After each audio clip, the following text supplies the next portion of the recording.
guys, are you hurt? Right now we're looking at Plan C, but maybe I should, in some ways I think Plan C may be a little closer to what you were looking for in District 1 geographically. All is about 97% low enough where they can really 97% of the districts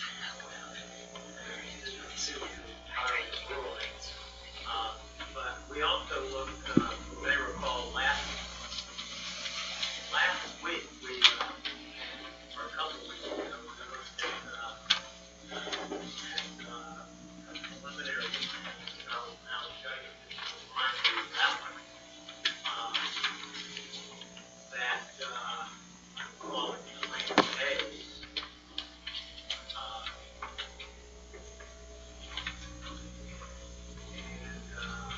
I will bring that up.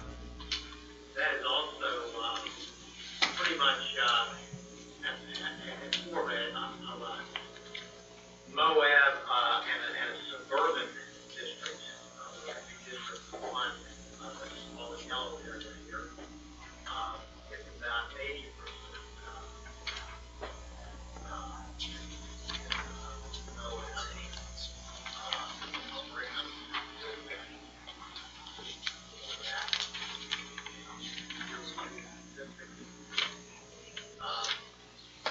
It's about plus or minus 5% within one person, one vote.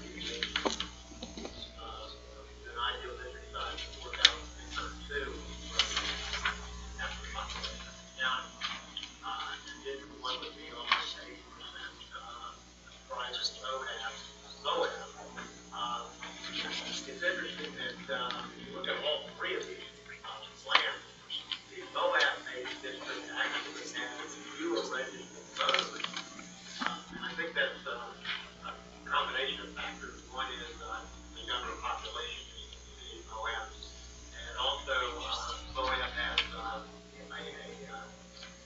somewhat significant Latino population. Some of those folks even serve voting age are on citizens. And then Latinos also tend to have lower rates of voter registration. So all those factors combined, I think sort of mean that the Moab-based district, all of it, is somewhat less in terms of the number of voting age persons. When we're doing one person, one vote, though, typically we have to focus on the total population, not the voting age population, and not registered voters. There's a PDF in there, and I think you can see that shows the kind of zooms in on Moab. Moab is shown with the broken lines, and this area here, of course, is really kind of an area that really doesn't have very many detail. So you can see that as we drew it there a couple of weeks ago, we have 80% of Moab in the district, but a chunk of northwest Moab was not in District 2. Because I only have 14 precincts to work with, there are a limited number of options that you can draw without splitting precincts, and while at the same time staying within plus or minus 5%. So this was one way to do it that at District 1 is I think about 5% overpopulated. It was best back up here. District 1, Moab was about 5% overpopulated. And then the more rural districts was 5% underpopulated. But of course, that's based on the 2010 census, so it's kind of a toss-up as to exactly which district would necessarily be underpopulated or overpopulated. One question I have that you probably answer is these plans, this plan, or any plan, would really not go into effect until after the 2020 census is released, right? Yes. Correct. There would be no election until correct? Correct. Yeah. So in some ways it's just a hypothetical plan that may need to be tweaked somewhat to come into line with one person, one vote, once the 2020 census is released. But it may not. It might be something that can just be done now. In effect, a hypothetical plan that would be adequate in terms of one person, one vote, once the 2020 census is released. I don't know. Again, we looked at draft plan A last time. We used the district software. The other option I did was another one, at least one of the other options, draft plan B, which actually includes more of Moab than draft plan A. Almost 67%, I think, of the plan is in Moab. But in order to make the deviation come in right around plus or minus 5%, I had to put pretty much all the rural areas down border into District 1, which again is mostly Moab. The first that three shows full unit, all these adjustments, etc. Next option gets down to just show South in the county with Moab in the middle. You can see that almost all of Moab is in District 1 except for the southeast corner and the suburban area going down to the Spanish Valley, District 2, and the rest of the county is in District 1. So it's sort of a hybrid. It's urban Moab plus largely unpopulated areas in District 1 except for Capitol Valley. We'll zoom in one more time on the third map. Show a little more detail on itself. These six black lines that we probably took out are all, you can see the precinct numbers. So this shows the precinct line in this particular plan. So this is precinct 10 is in Moab, but the precinct just to the east of it, which also includes part of Moab in District 2 rather than District 1. You can see some streets here, but if you want to see more street names, you can do that. You can do this software. But again, able to access that later under the next day. But the staff don't hesitate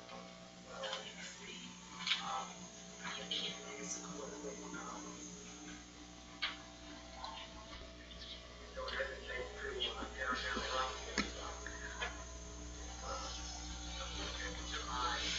That here, this particular plan is actually clearly plus or minus 5%. District 1 is still overpopulated at 3%. That includes even over 86% of the population of that district is Moab. And District 2 has mostly suburban area, along with about 20% of the district, 21% of the district in Moab. And once again, it would have more registered voters than the Moab-based district. Again, partly because of the population of Moab. So that's Plan B. And then Plan C, which is the one I had up there at the outset, maybe a little closer to what you were looking for. It is 88%,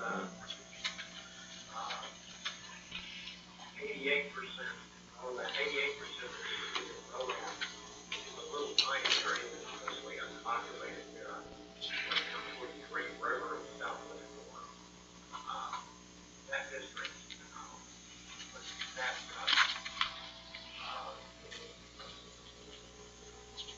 all of those spaces that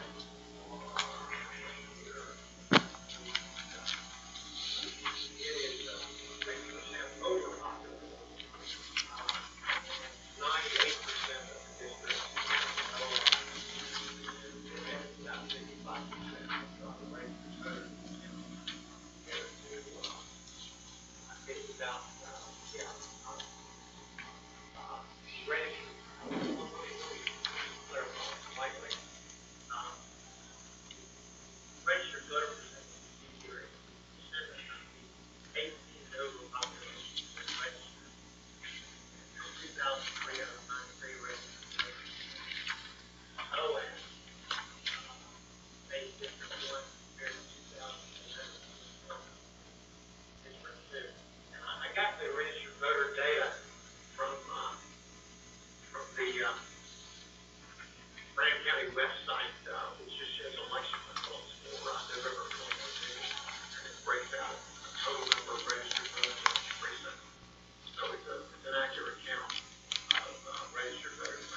that's all I have at this point.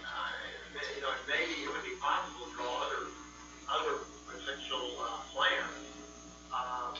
There may be limitations in terms of the options available if you don't split precincts. But if you do split precincts, probably maybe vista ballot areas, which is a term that's used by the state of Utah for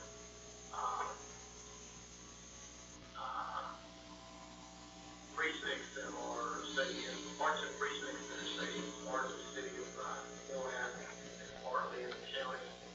They actually create a sub-district. So there are only 48 different combinations that are possible.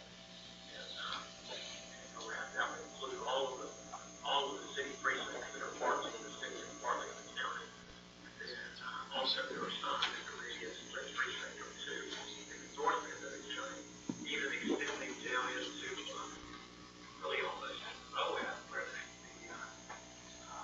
Utah State House plan actually split the county. And some of those precincts are also split in transactions. So precincts could be split, not at all uncommon to split, but I have to wonder if it's even worth the effort at this point. In many ways, this is just a hypothetical plan that would never be implemented. So maybe there needs to actually take that step 3 years before the election and 2 years before the recess that we're going to play.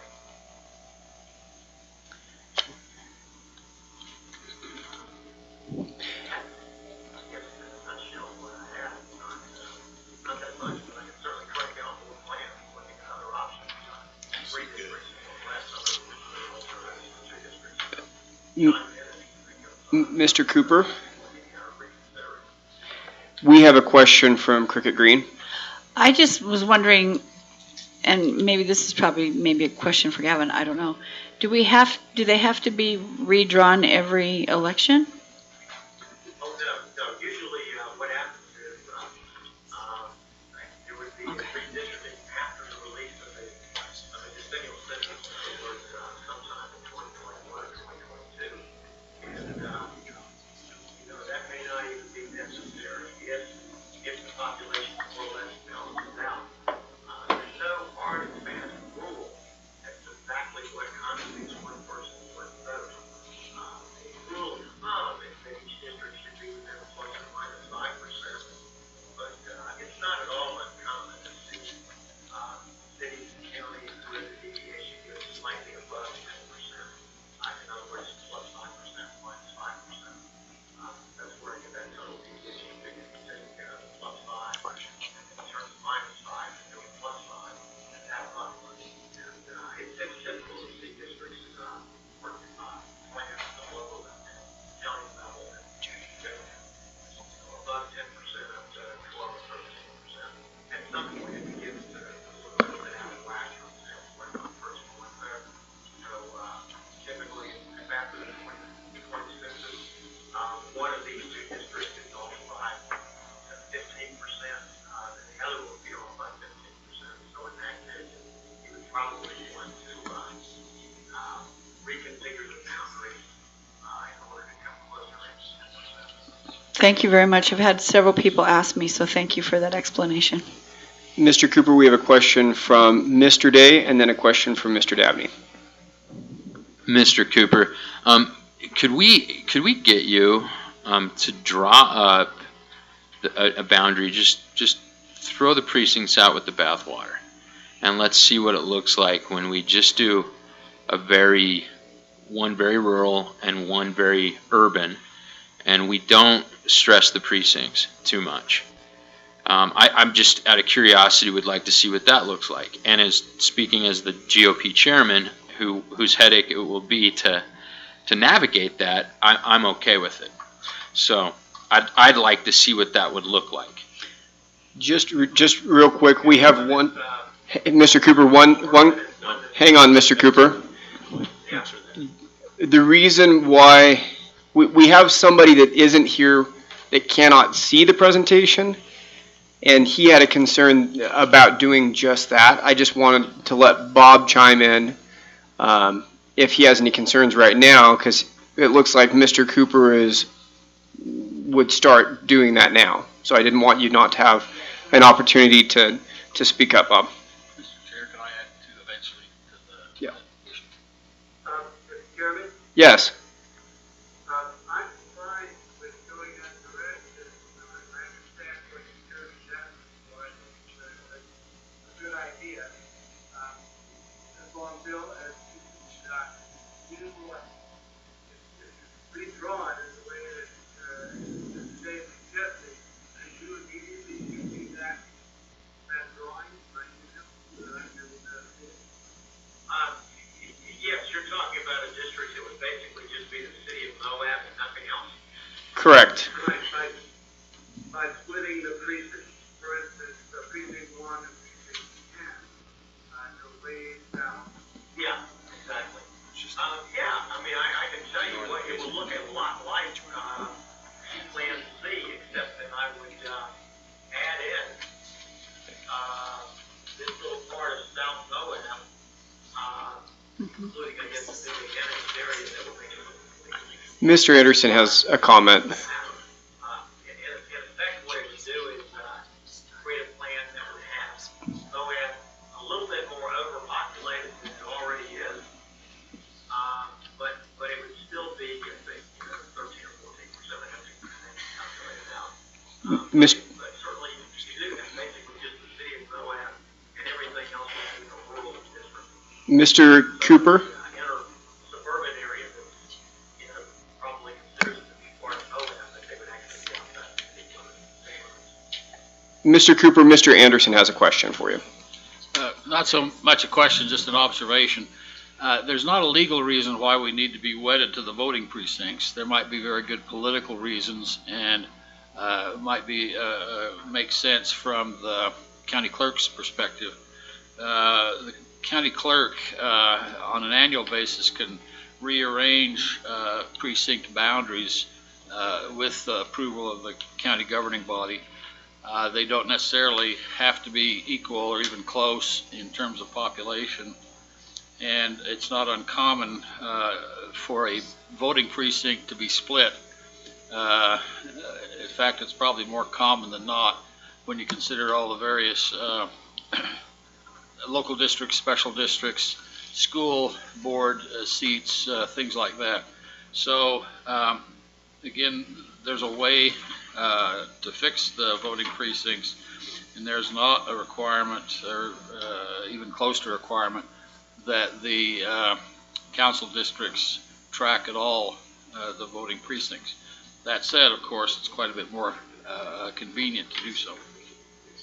Yeah, you're correct that precinct lines, depending on the jurisdiction, change a lot. They can often change during the course of decades due to population changes or some decision to change the state house plan or one of the other plans in the city or maybe an organization or something like that.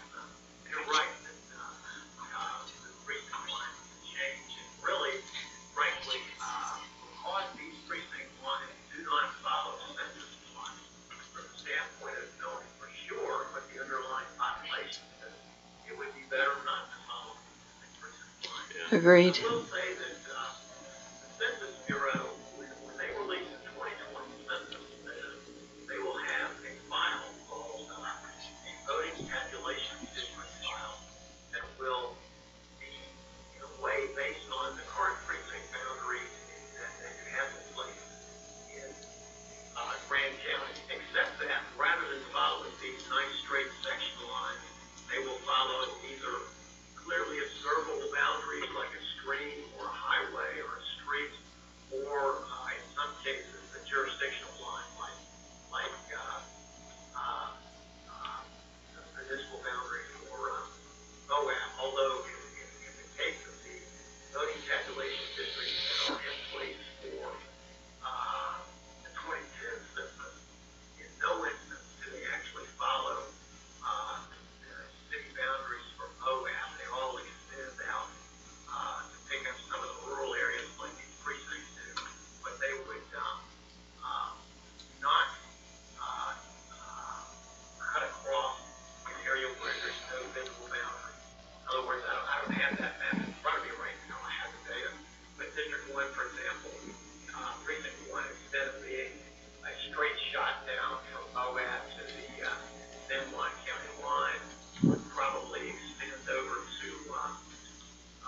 below the Rocks Road or something like that, Mountain View Drive.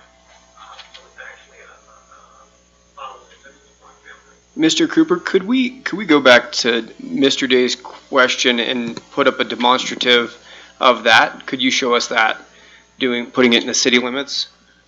What's that? I meant that about the city limits. Mr. Day had a question for you originally and stated that he wanted to see if by cutting up the precincts you could put or create essentially a district of just the city. And we were going to put that up. You started to do that. I interrupted you because of Mr. Greenberg's concerns. So I was wondering if we could proceed on with that part and kind of show us what that looks like. Yeah, well we can. If you want me to use the redistricting software to show you? Yes, that's what we had wanted. And then Bob had asked if possible that you could take a screenshot or a PDF of it and email it to him as well. Yeah, yeah. I mean, one thing I can do right now, I'm looking at the redistricting software version, but I will give you an idea as to what it would look like. Perfect. And while you're doing that, Walt wanted to jump in with a question. Yeah, just not for Mr. Cooper, but just a general question, maybe to Gavin or the group. What is the purpose today of precincts when you don't have physical voting locations and we're all a mail-in ballot? I mean, what does a precinct do for us anymore? Well, so from my perspective as like a chairman of the Republican Party, example, I use them to be organized with my leadership, and by keeping it essentially almost in a neighborhood type style where precinct 1 can meet and precinct 2, and then we have a general quarterly meetings where those precinct chairmen will meet with me and we have meetings. So more it's done for political organization, and in the past for voting areas, where you went and you knew where you went to go vote. I agree though, we have a mail-in ballot system. One of my questions would be to Mr. Anderson would be, under our preview of changing the form of government, can we change the precincts? I mean, I don't know. Well, to Walt's original question, are precincts, do they even make sense anymore? That's probably above my pay grade. It is a political, traditional. Can I jump in? Can you, Bob, can you hear Mr. Anderson?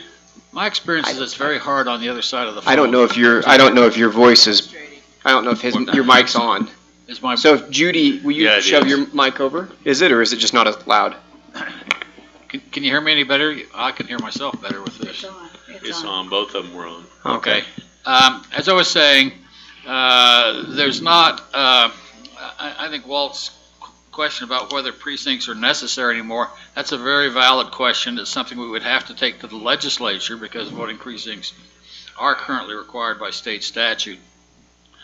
But you go back to when voting precincts, they go back 100 years, 200 years. And in those days, there was a number of valid reasons, not the least of which was political, for why they were created. That said, under current law, Grand County would still be required to have voting precincts.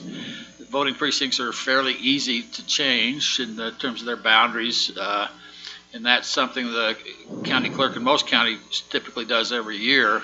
The change is an approval process by the county council. So there's a lot of flexibility in terms of precincts. Bob had a question, then we'll go to Walt. No, I just wanted to respond to Jeremy's statement on how the public is running precincts. Democratic bylaws. Can you speak up Speak a little up. bit more, Bob? We can barely hear you. The Democratic county bylaws grant the county, while they call out the same organization that the Republicans try to use, which is to say precinct offices form a central committee. Our bylaws replacement for those folks. And so, in effect, we really don't use precincts very much. And it should be noted that when precincts are typically redrawn voting district or precinct in at least the last 40 years. And as a result, we have variances of over 100%. So that, basically whatever we do here today is going to be that improvement over the current situation. And as pointed out, the first election uses the voting districts won't occur until after the new census data is available, and the county has the opportunity, if they choose to redraw them anyway. Although the district seems unlikely they would do that. Walt has a question or a follow-up comment.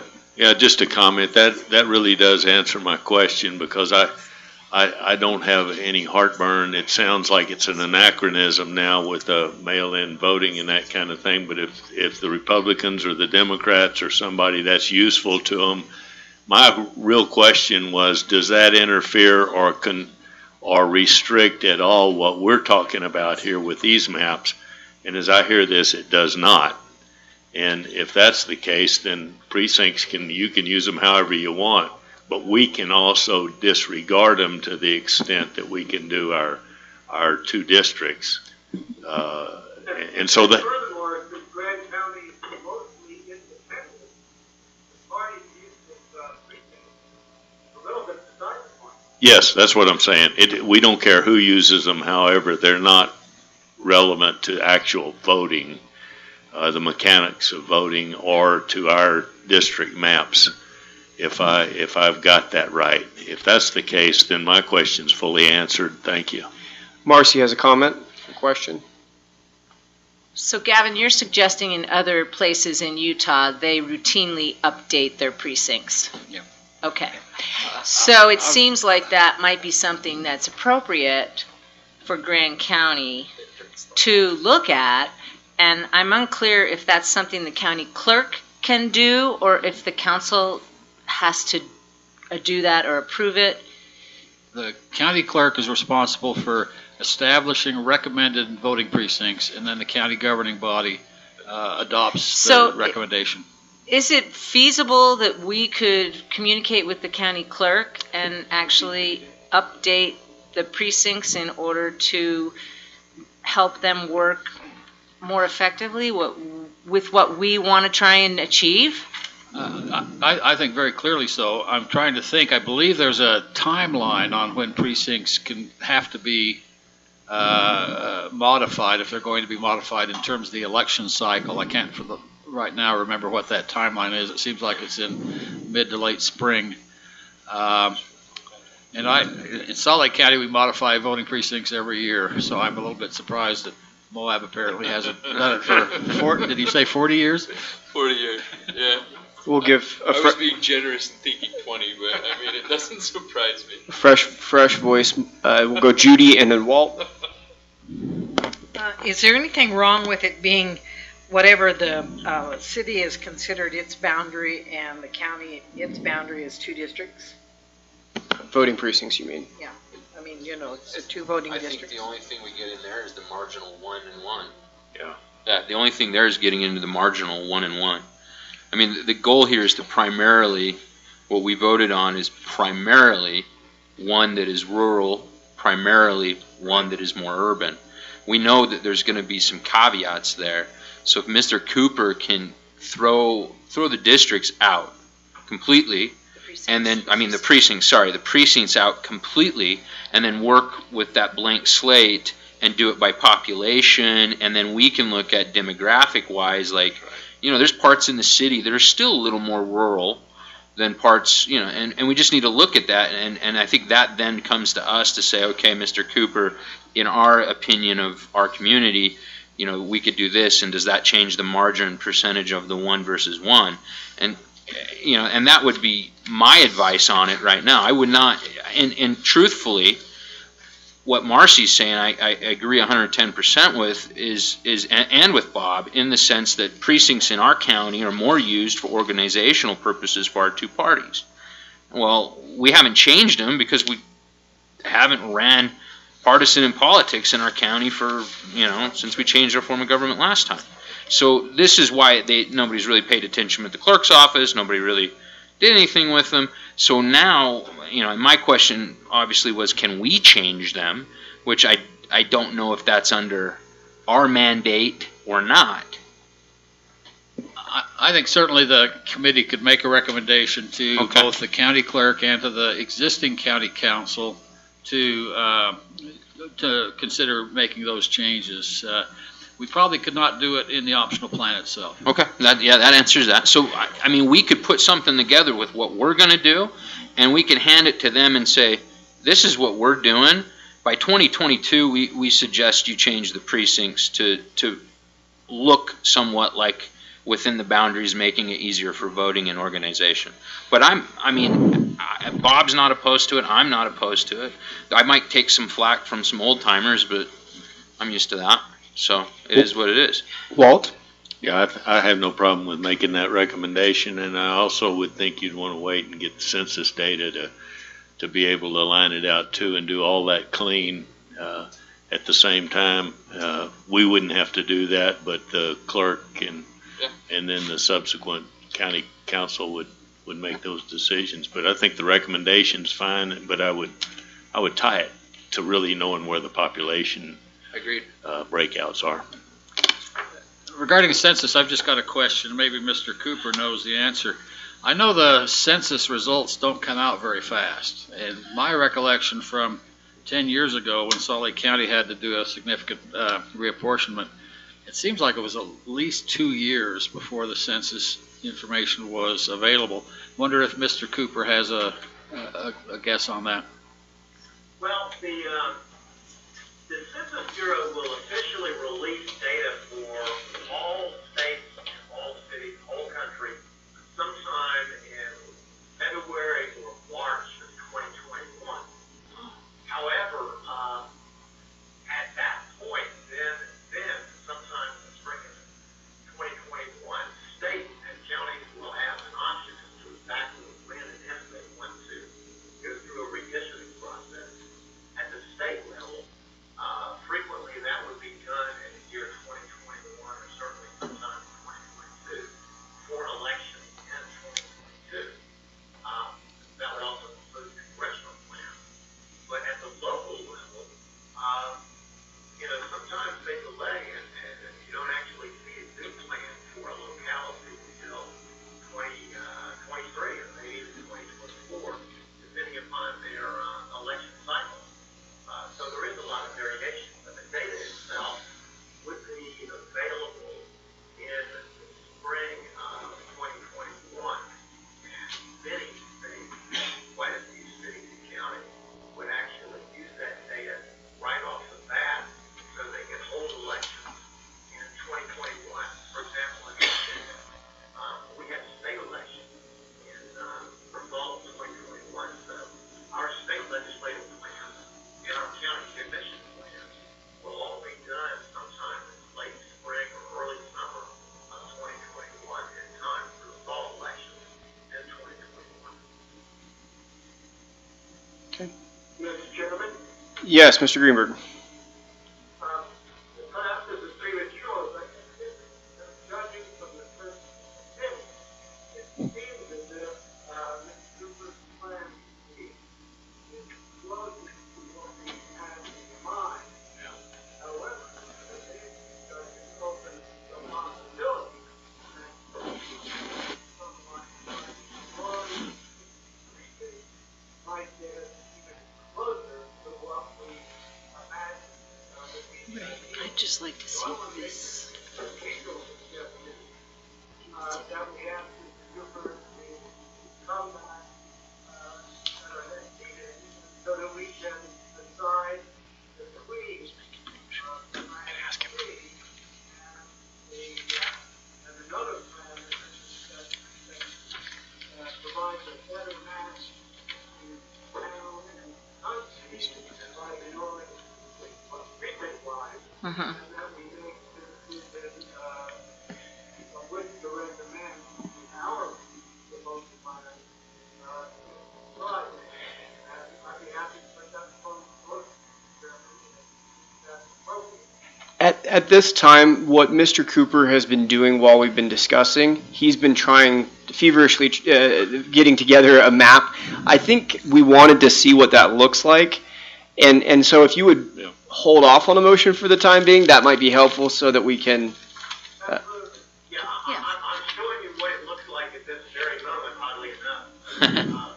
Yep, we can see you. The map had set up there initially, I realized Yeah, see, I was not able to actually do it in the block. And Mr. Cooper, before you walk through it, could you take a moment and either screenshot it or save it as a PDF and send it to Mr. Greenberg so that he can follow along with us? I don't want him to feel not included. poor Jeremy. Oh my God.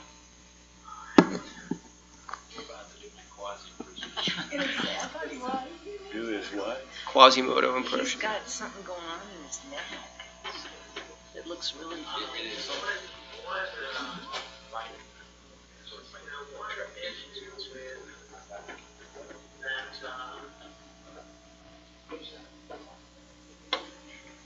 Taking some serious. Oh, wow. Did you bring those with you?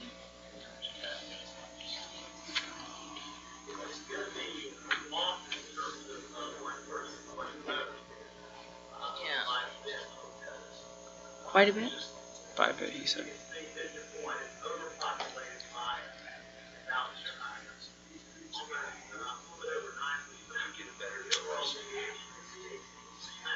But that's based on the 2010 census. And so, it's not, it's quite possible. There's been a lot more growth in the suburban area south of Moab, for example, that it would be in line by the time the 2020 census is out. Of course, it's also possible that the first one out, corporate limits area of Moab is Martin County.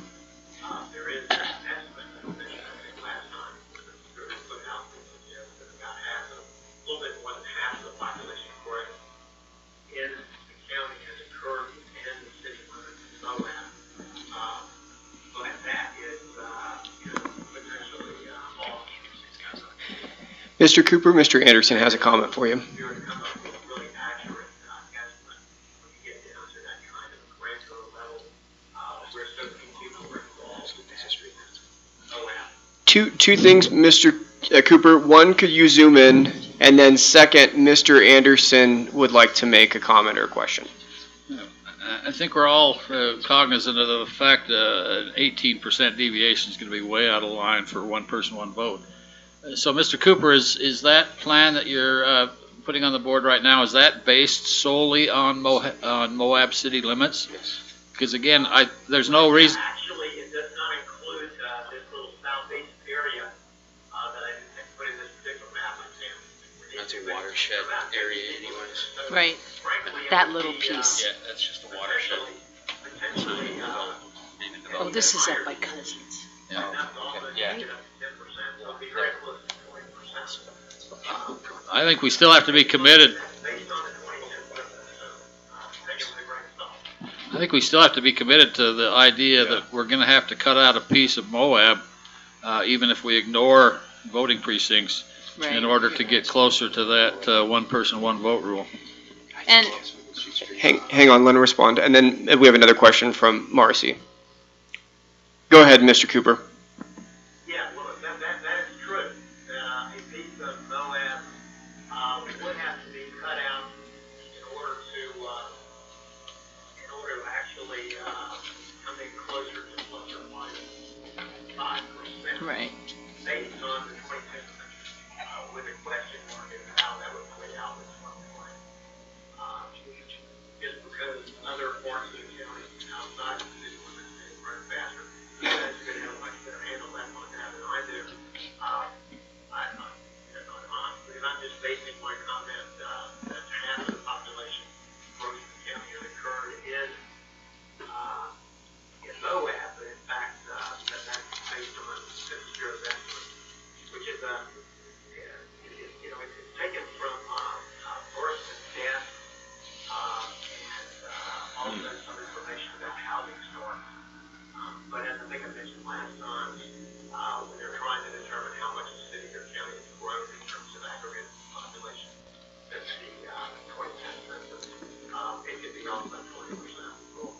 Marcy?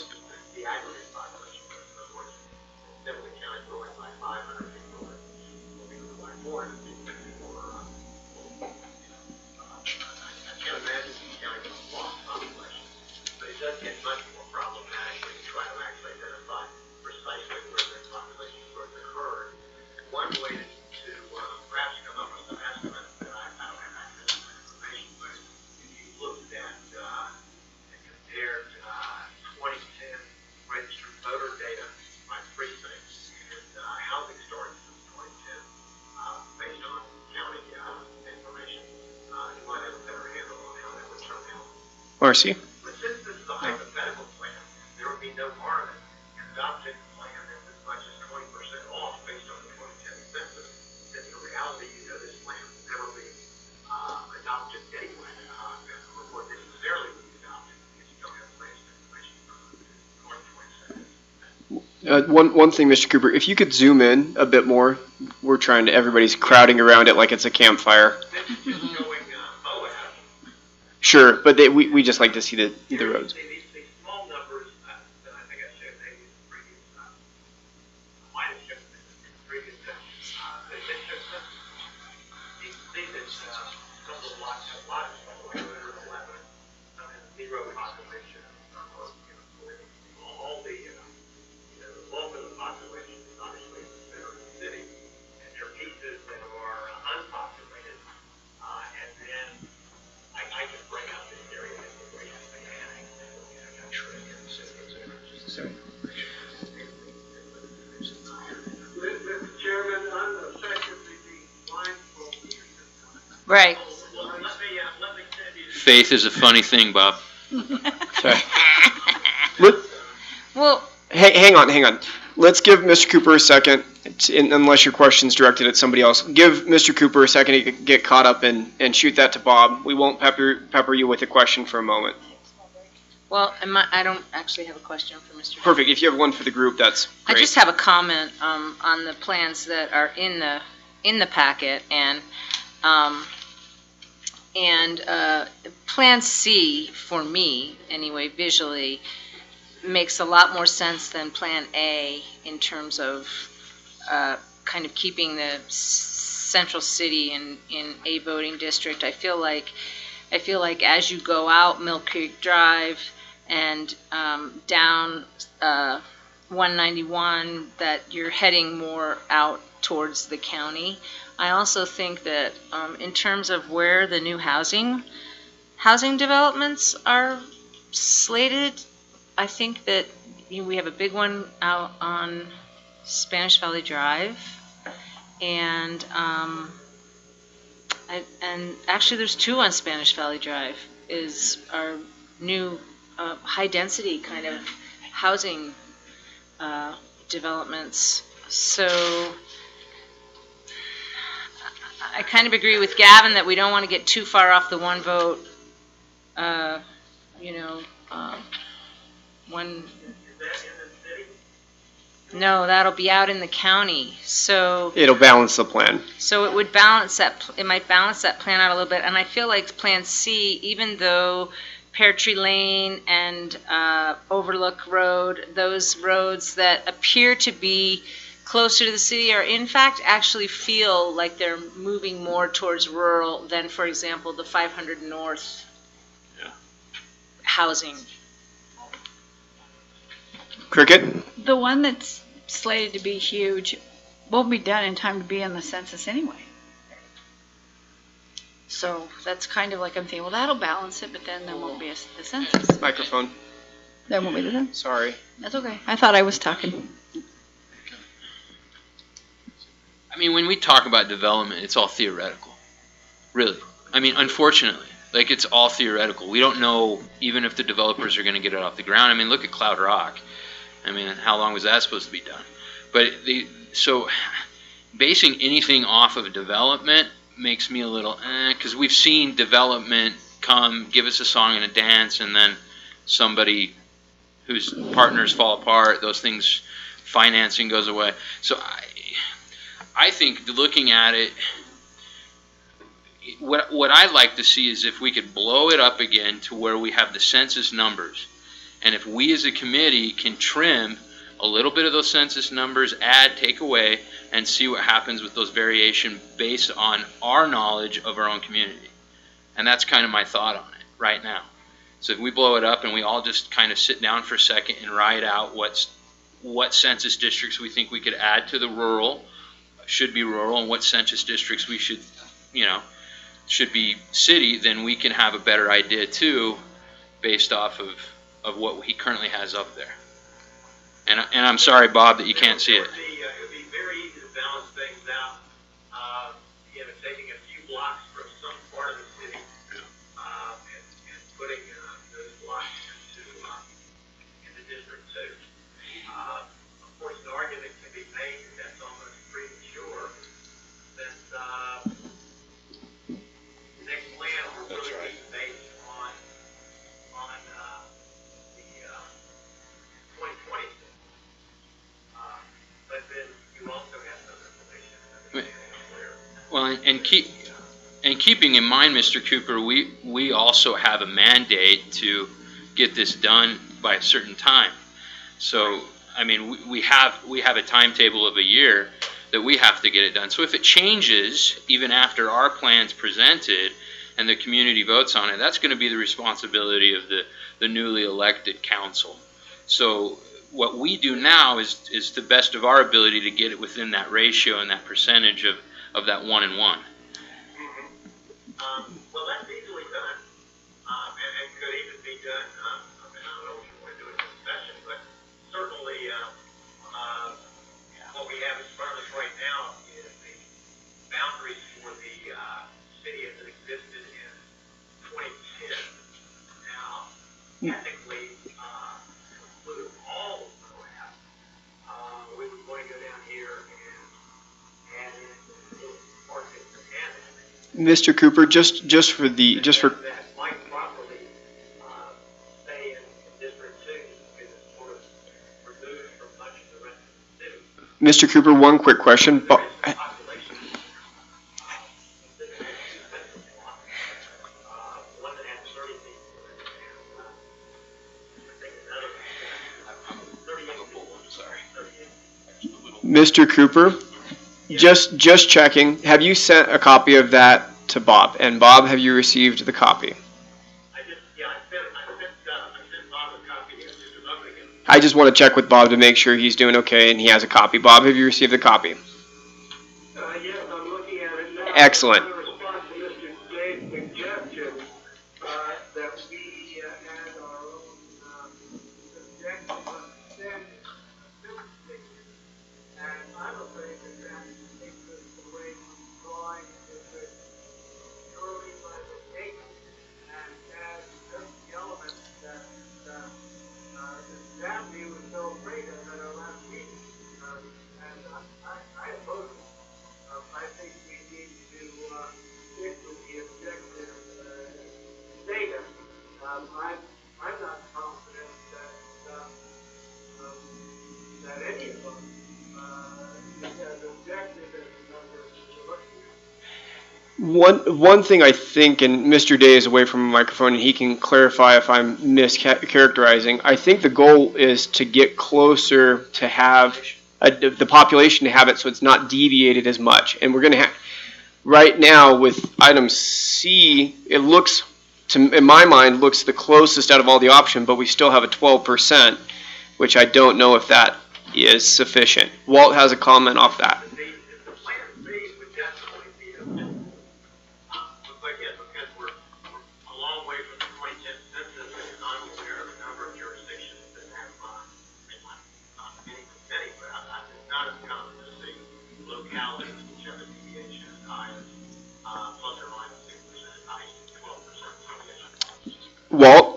I think, I would certainly be comfortable, and I think that's what Bob was saying. If we as the study committee recommended something like C here, with the understanding that it would be adjusted as it had to be using pure census data to do that, and keep it just clean like that, that it has to be within the one person, one vote criteria, but conceptually, what we're saying we want to have happen is a 90-something% urban district and a 90-something% rural district, if I'm capturing the thoughts of this group right. And not try to pin it down with numbers we do not have right now any further than this. This is good stuff. Mr. Henderson, your thoughts? I'd have to agree with both those last thoughts. I think we really do make a mistake if we try and do something based on what we're going to think is going to happen, even if we think it's going to happen next year. And we do have the decennial census is built into all sorts of state laws regarding reapportionment that I think we need to probably stick as close as we can to the existing objective figures. And actually, it's kind of convenient for Grand County because we do have the 2020 census coming up so soon that if there is a wide divergence in what things look like in 2010 compared to what things look like when the new form of government comes into place, that's going to be fixed really quite rapidly. And after that, the decennial rule just applies.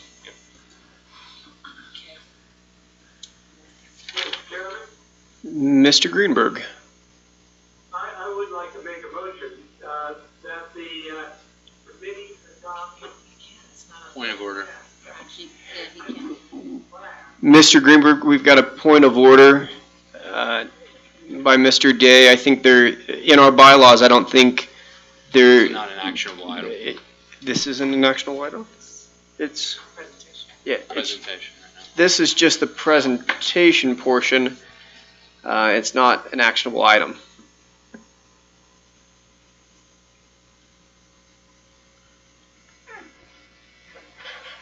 Did you hear that, Bob? So what I'm hearing is that this is not an action item? Yeah, Yes. for this meeting. Just a presentation. What do you say? He's calling for order of the day. What's that? Bob, we didn't hear you. If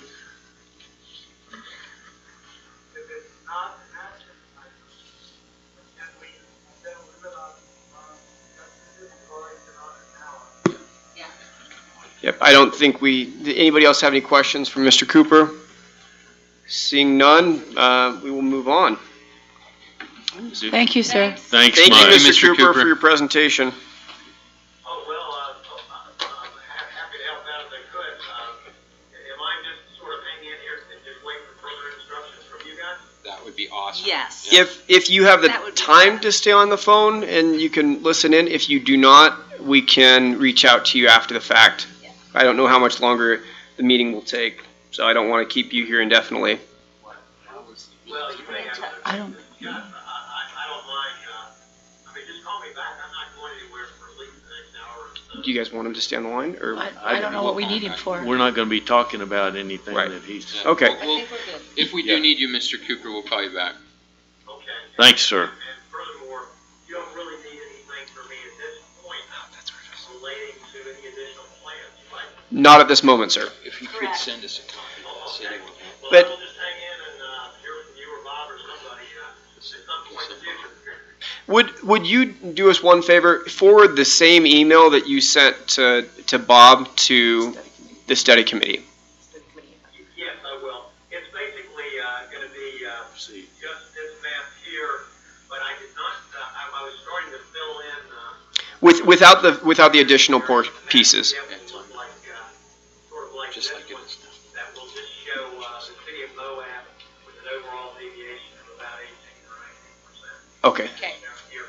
perfect. I do not have information, on the actual number of registered voters in Moab, versus, the rest of the city, rest of the county. You probably have that, I just had it like recent. Excellent. Yep, just forward the one that you sent to Bob. We appreciate your time. Okay, see you guys later. Thank you. All right, now, on to approval of minutes. Everybody at this point should have a copy of the July 26, 2019 minutes. Does anyone have any changes to the minutes that were sent out? Any changes to the minutes? Seeing none, do we have any motion to approve? Judy has a motion to approve the minutes. Do we have a second? Second. Cricket has a second. All in favor? Aye. Passes unanimously. Moving now, yeah, Bob said aye. Moving now to general reports. Item B, report on analysis and our response to, quote, other, end quote, public surveys received in the courthouse by the July 5th deadline. Ruth? Okay, in your packet is that analysis, and since there were 106 surveys that were unmarked and they were considered other, they were the ones dropped off at the treasurer's office, or some were dropped off at my office. These are where individuals in our community had to request to have a survey. That analysis shows, similarly to what the other locations of the open houses and the 4th of July booths showed, with one exception. So I'll just point that out here in a moment. Again, council with appointed manager received twice as much support as the next popular forum, the expanded commission. And I had Tara in my office do this analysis. She wrote that the commission forum was voted the worst forum, had dramatically more votes than all the other 3 forums. Did I read that right? As being the last choice. Okay, That's what Oh, yeah, that's it was- what worse means, because we had them rank order it. that's right. Yeah. 7 members, this is where it's a little bit different than the other one. 7 members had 1.4 times more support than 5 members, which was second in line. There was little support for 3 or 9 members. What was different is that the others, 5 members had more support, or it was a tie. You know, a couple places it was more of a tie between 5 and 7, but in other locations, 5 had more. So, but it didn't really affect the overall tally, which was that 5 members still had more support than 7. Part-time was 6.2 times more popular than full-time from this group of 106 surveys.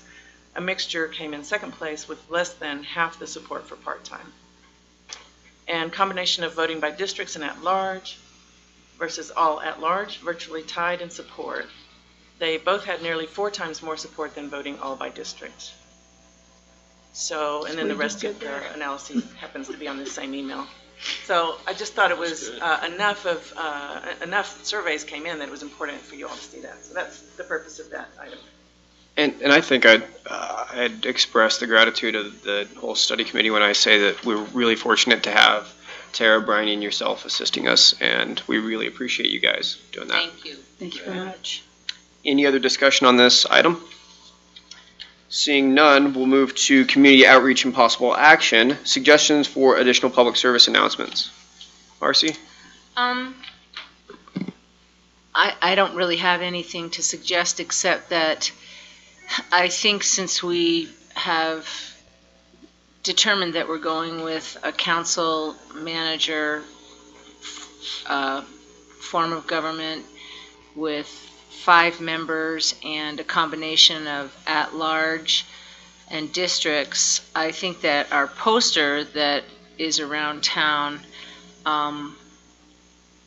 could be modified to say, we welcome your participation and input at our upcoming meetings. This is the big idea of what we are, moving forward with. And then the future dates of our meetings, because the posters that are up still now there's one on the door right now that says we need your input. Oh, got it, yeah. It does have the updated dates, meeting dates. It has the updated dates, but it's saying we need your input about which form of government do we choose, and I think that's outdated at this point. Do we still, so here's are we just informing the public, because it was in both the papers. Right. And it had good coverage. I don't know if we're going to continually give new printouts. No. Being fair, because we're going to be changing some things, and I think we encourage public attendance, I think we encourage those things, but I don't know how much more we need to reach out to people, because some of the items we're going to go through pretty quick. Cricket? What if we just say, continuing to meet on these dates, please feel free to join us or to watch via and keep yourself informed. Well, I agree with Cricket. I mean, we have made this abundantly clear with 3 open houses and the 4th of July thing. We had good turnout. We get nobody virtually. Two people. Three. And the press is always here, which is getting the word out really well. I think we're doing well. I agree with Marcy that we ought to pull something down that's suggesting people turn something in that we're really not set up to deal with now, other than standing here at the podium. Probably. I think we've done well. And I guess the other thing I would ask, I just think, Bob, that we've done really well with the outreach and soliciting information. We ought to update or take down the posters that are saying, please turn in a survey or give us your input. Continue to post that people are welcome to come to any of these meetings, because they're all open meetings, public meetings. And I think we've done well. I mean, the other thing I would suggest is I've gotten one phone call since this has been out and hit the paper, and it was very positive. Thanks for what y'all did, and it's good. And that was from a former political person in the town here.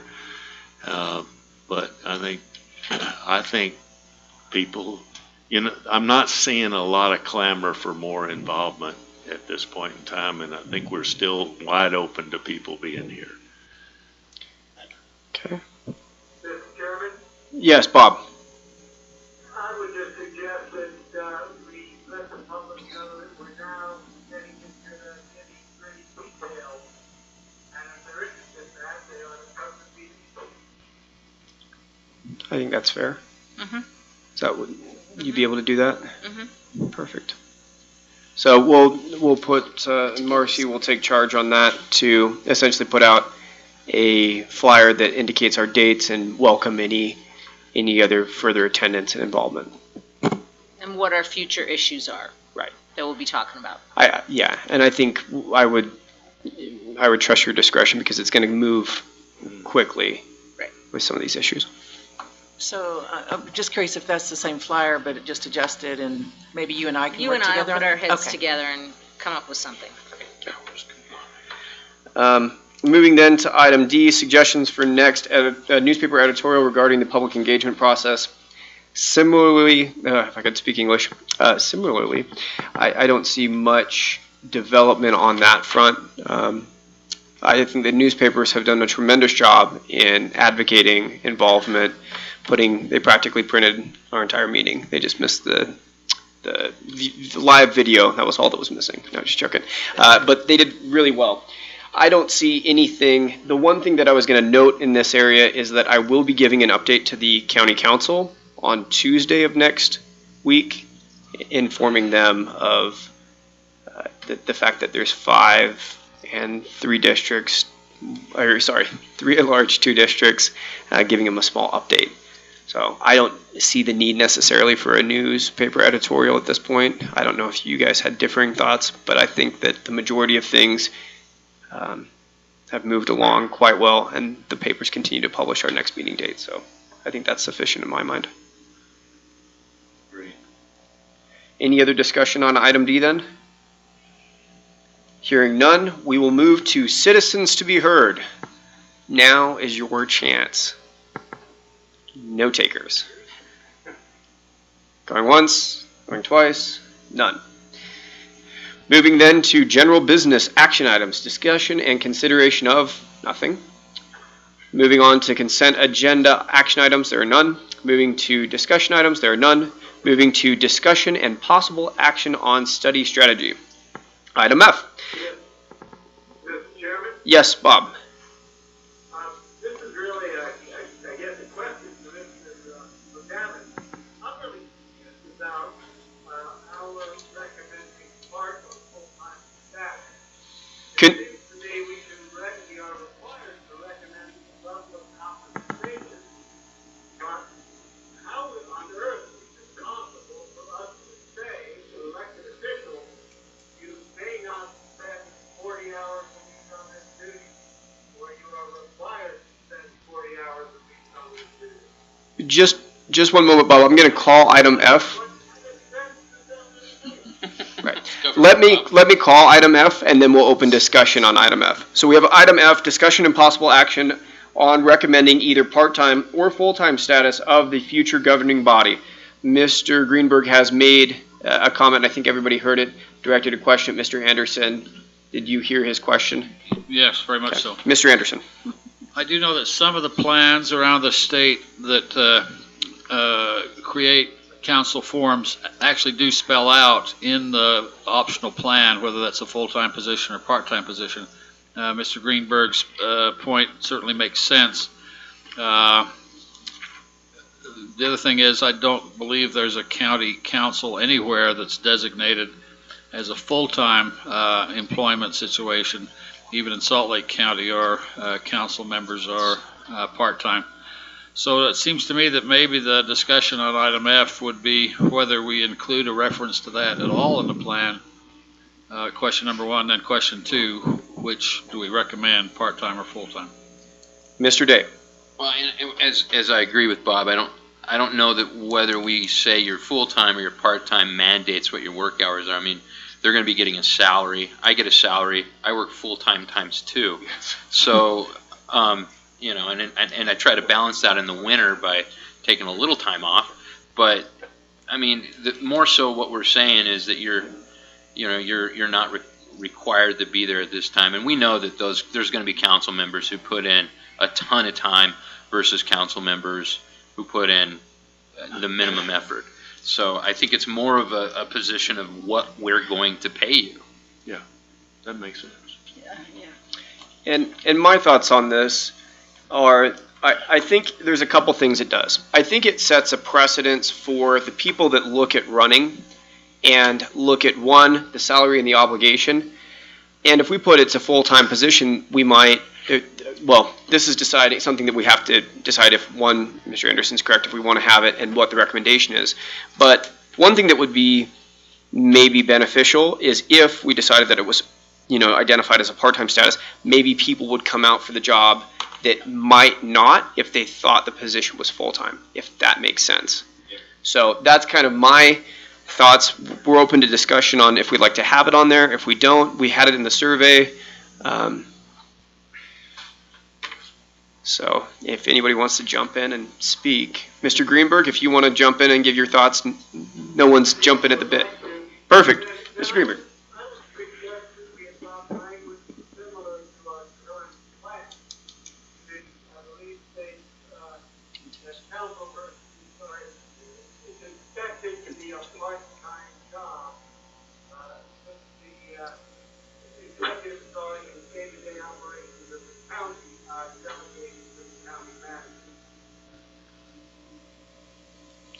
Did everybody hear what he had said?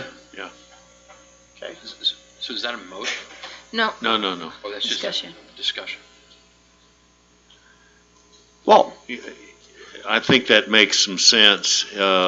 If we had voted for the commission and you're going to divide the county operation into 5 pieces that you're a full-time supervisor, I think you'd had to have an office and be planning on being here and being over at the road department or wherever your responsibilities are, telling people what their responsibilities are.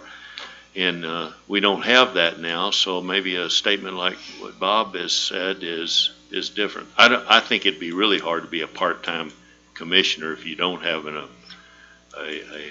administrative person to deal with it. We've got Marcy, then Cricket. So do we, the council manager form of government, the council is responsible for the legislative decisions in Grant County and interface with the manager who is responsible for the executive operations of the county. And so in some ways we are actually simplifying the role of our council members. And that I think is going to take some explanation to the community when we go forward with our presentation of what is this going to look like, and here are why we think the benefits of this. And I agree with Jeremy that we, this is these are the obligations and the responsibilities of the office, and this is the suggested salary, and how you fill those, your responsibilities and obligations is going to be up to the individual. Cricket? I think from what people talk to me about and my thought process more or less is when you're figuring out full-time and part-time, what we're really talking about is wages. And that's really what, I mean, how much you're going to pay them. Are you going to pay them what is considered full-time salary or part-time? That's the questions that were asked to me. That was what it was regarding. Not how much work they do, but how much you pay them to do that work. Ruth? Just one thought is our county employee handbook states what means full-time, which is 40-hour work weeks for non-exempt or 80 for a 2-week period for exempt employees. And if you're full-time, you get all the full-time benefits, including health insurance, which our current council, it was stated in the current plan, no major benefits. So that might be something. It's not just wages. There's also benefits to think about here.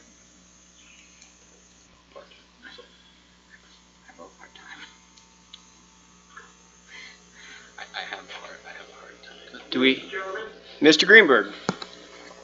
I've served on many boards, and I've sometimes gotten a cup of coffee and occasional 3 months in a meeting, and I looked at, for instance, people who serve on the part-time member of the General Motors Board, get upwards of $500,000 a year.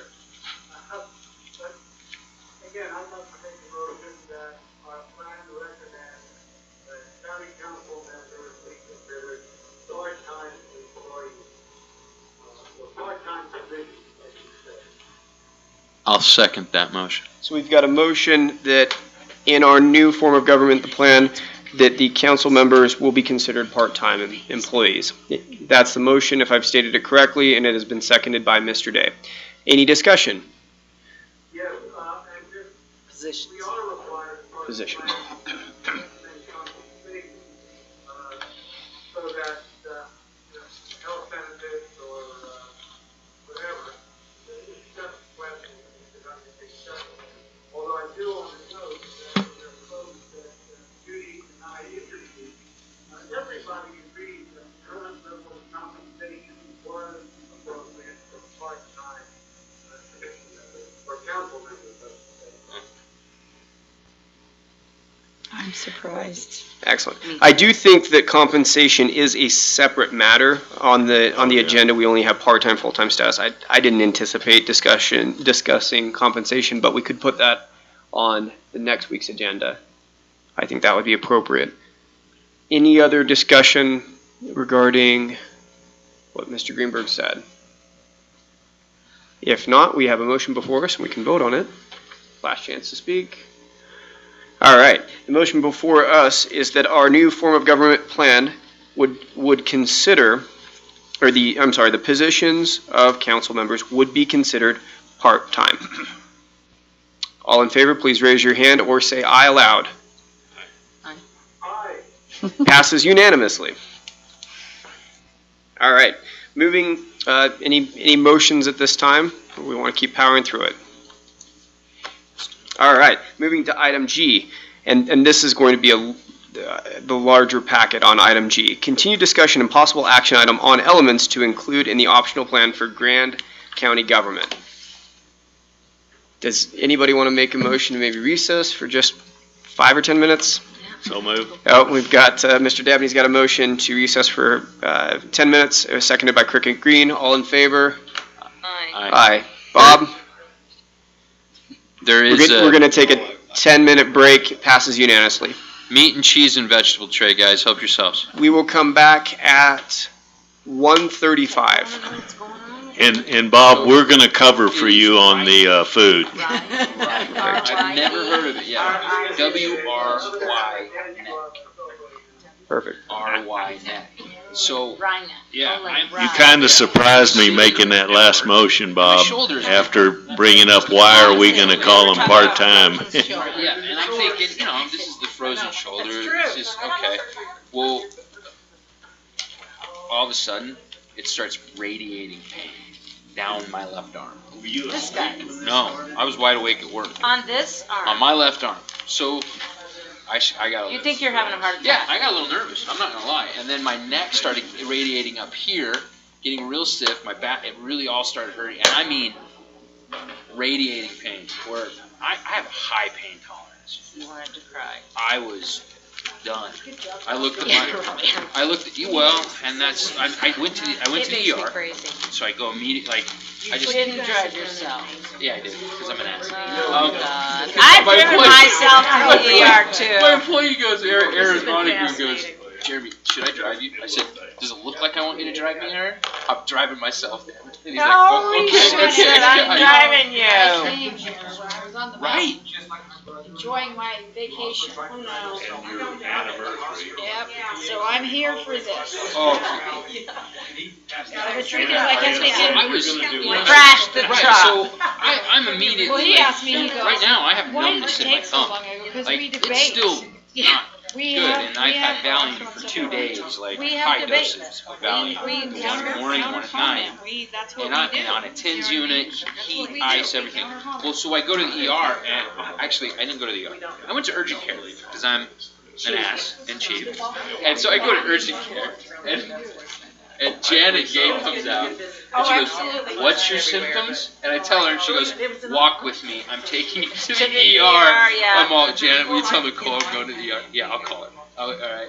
So I go over there, and I get Georgia, who has known me. I mean, I live 2 doors down, known me since I was a kid, and she's like, "You went to urgent care? You died." Georgia does not mince words with us, and so I'm like, "Yeah." She's like, "All right, get in here. We're gonna do an EKG, and we're gonna do a blood draw." So that's the first thing. No, And she goes, "But I think it might be something else just by the way you walk." I agree. As I'm walking, It's the dress. stiff, stiff where- But it's weird. This is the side that's getting stiffer. No, so it's this side. But what the muscle is, it's not pulling my head this way. I don't know why. But if I do my head this way, it hurts so bad. So my neck automatically wants to go here. So That is so weird. I'm actually, I so go that for reaction from killing to himself when he goes on. favoring. No, actually, she's no, like she just told me. You know what she told me? She goes, "So George is in there. EKG's amazing. They're like, we're not crazy. your Not your heart. Oh, not your heart, Yeah. and the Yeah. blood work came back that is my job. great. You haven't had any problems, told weird, everybody anything this with is your the- heart in a this is week. the That's best what that panel did. Oh, She goes, "But I want to try something." So she walks over and she grabs Gavin, good my to see you down here. my trap and she just pushes down, and I about passed out. I mean, Georgia almost. And she's like, "Yep." And she, the name of it's weird, obviously, but it's called Rhinet. And she goes, basically what happened is you've got in your trap, in that muscle, the trapezius muscle, it's a big muscle. And she goes, and you have a lot of nerves in that muscle that go all over. And she goes, and yeah, a lot of people think they're having a heart attack when this happens. We're glad you come in. If it happens again, come in, because it's not something you play with. She goes, but what you've done is that you're having severe muscle spasm. Because your muscles are just cramping, and they're doing it around this nerve cluster, and that's what's causing the thing to radiate up and down.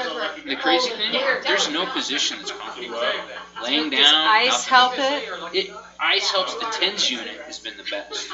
So once You sit at a desk a lot. Oh yeah. Oh yeah. I mean, flat. So when you sit at your desk, I'll get it. I'm okay. do you go? Do you think you tip your head naturally, like to one side or the Oh, other? probably. That's what. When I worked at City Rack, I spent. feel embarrassed to be I swear to God, Really? I spent so much time I sitting have at my all desk, girls and holding. You know, I've come to every one of these. And I always thought it was this muscle So I've that been like so holds your fast head up, years because that's what it feels of like. to You not can't hold your do head up, but it's this big. Especially once I go back and say, wait, every time I get up, Really I burn 2 times.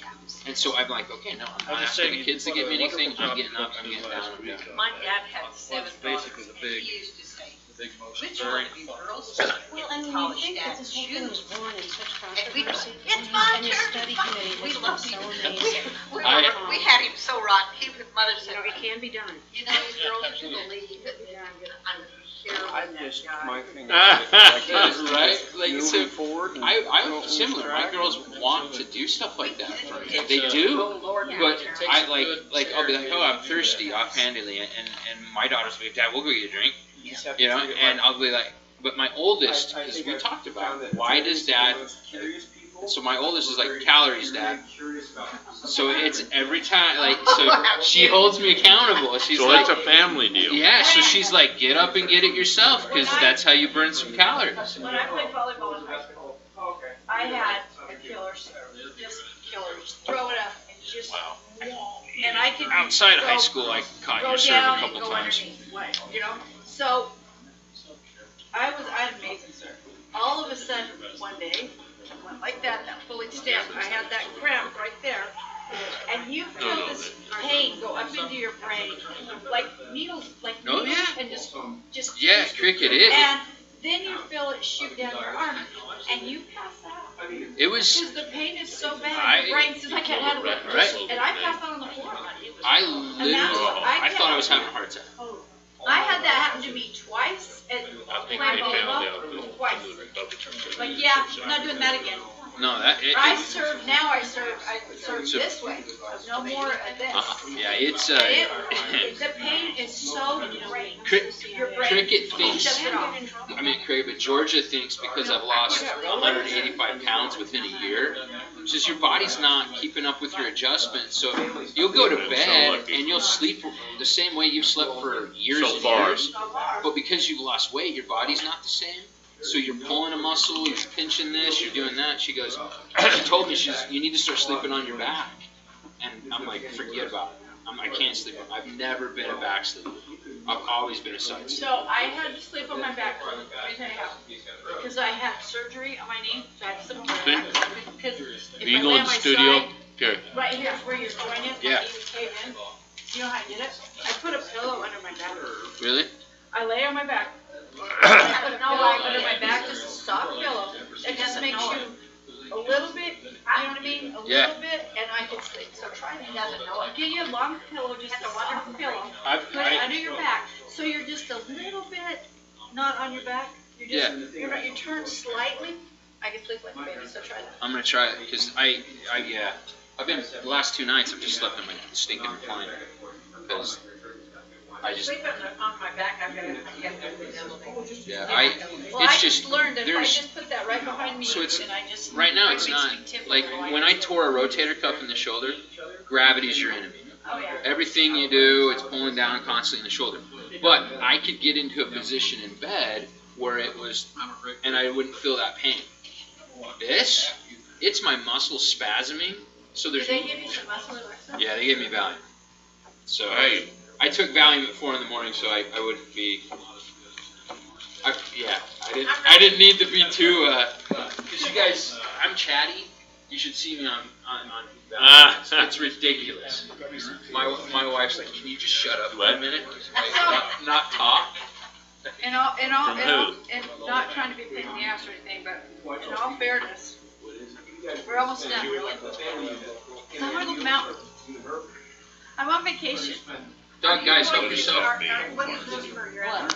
Go on the mountain, just no tours, no phone, just go, come home Sunday. Sunday's our anniversary, we just stayed. I'd like to know whose idea this was. I knew it was Sunday, but. Sunday, 41 years. I know, I'd like to know exactly Same, who came up with this. same.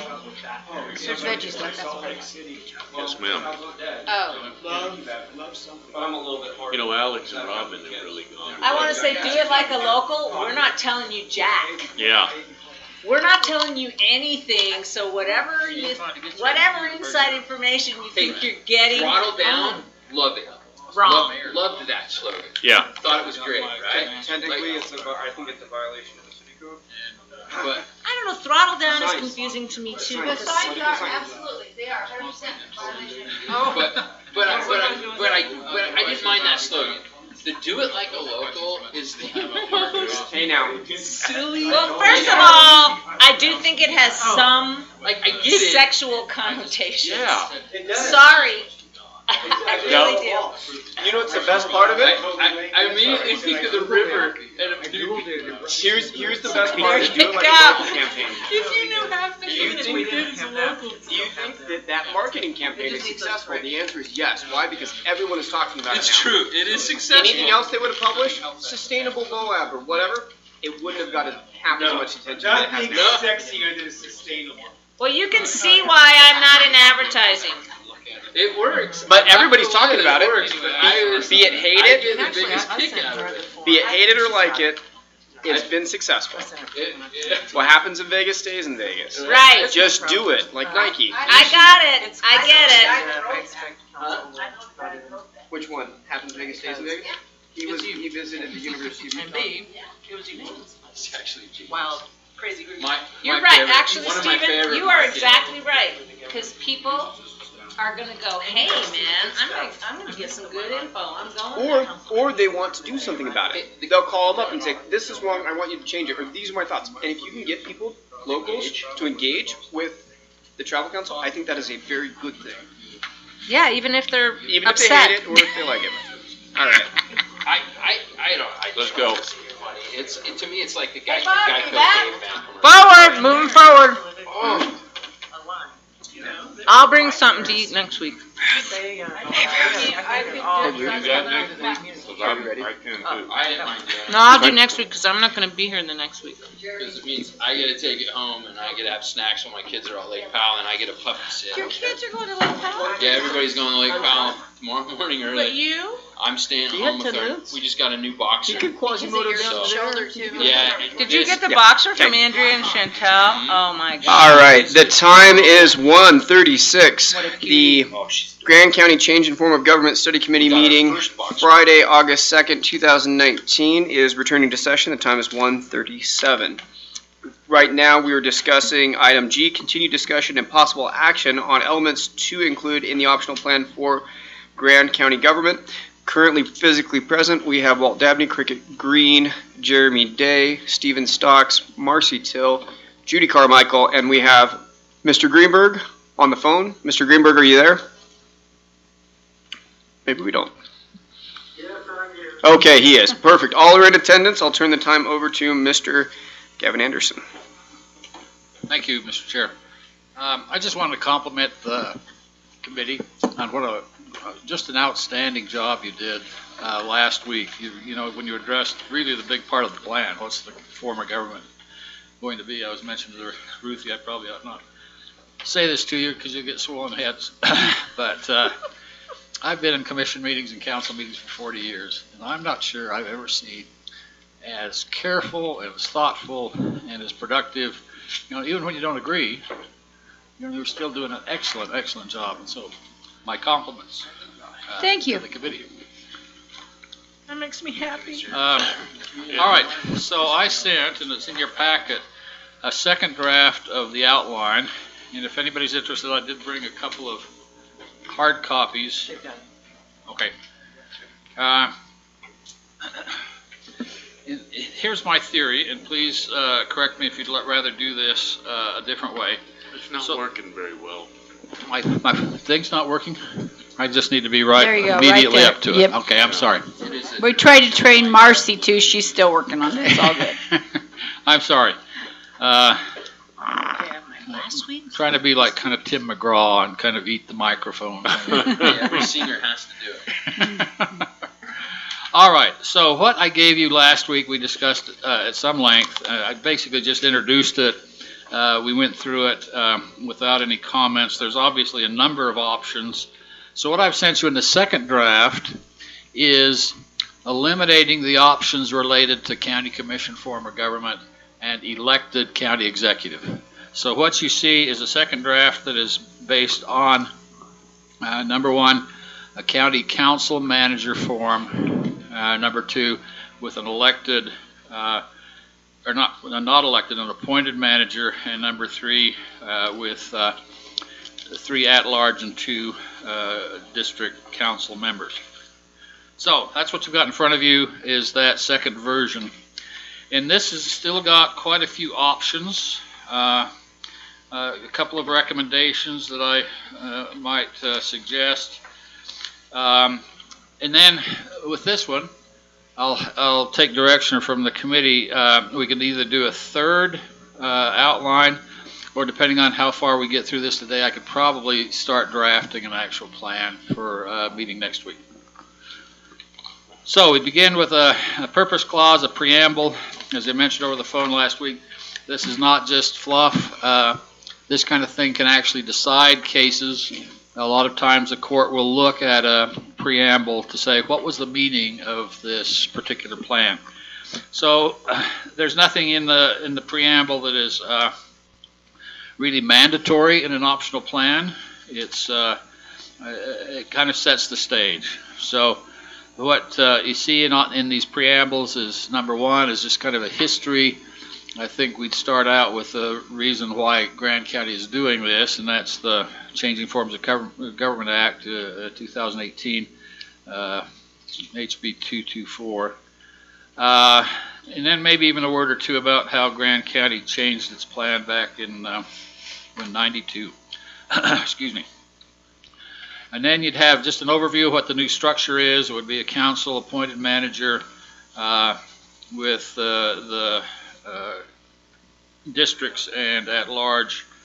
No effect on the other forms of government, school districts or whatever. Separation of powers. And then probably a definition section. I think it'd be valuable to define, for instance, the term office, to refer to the 8 independent elected offices, because we do need to mention the relationship between the council, the new council, and these offices. Define department as a level of county government, and executive branch, legislative branch kinds of activities. Excuse me. One of the things I've seen in optional plans is sometimes there's arguments about whether something is an executive branch function or a legislative branch function. You know, basically you have your typical definition that you all learn in 7th grade civics class.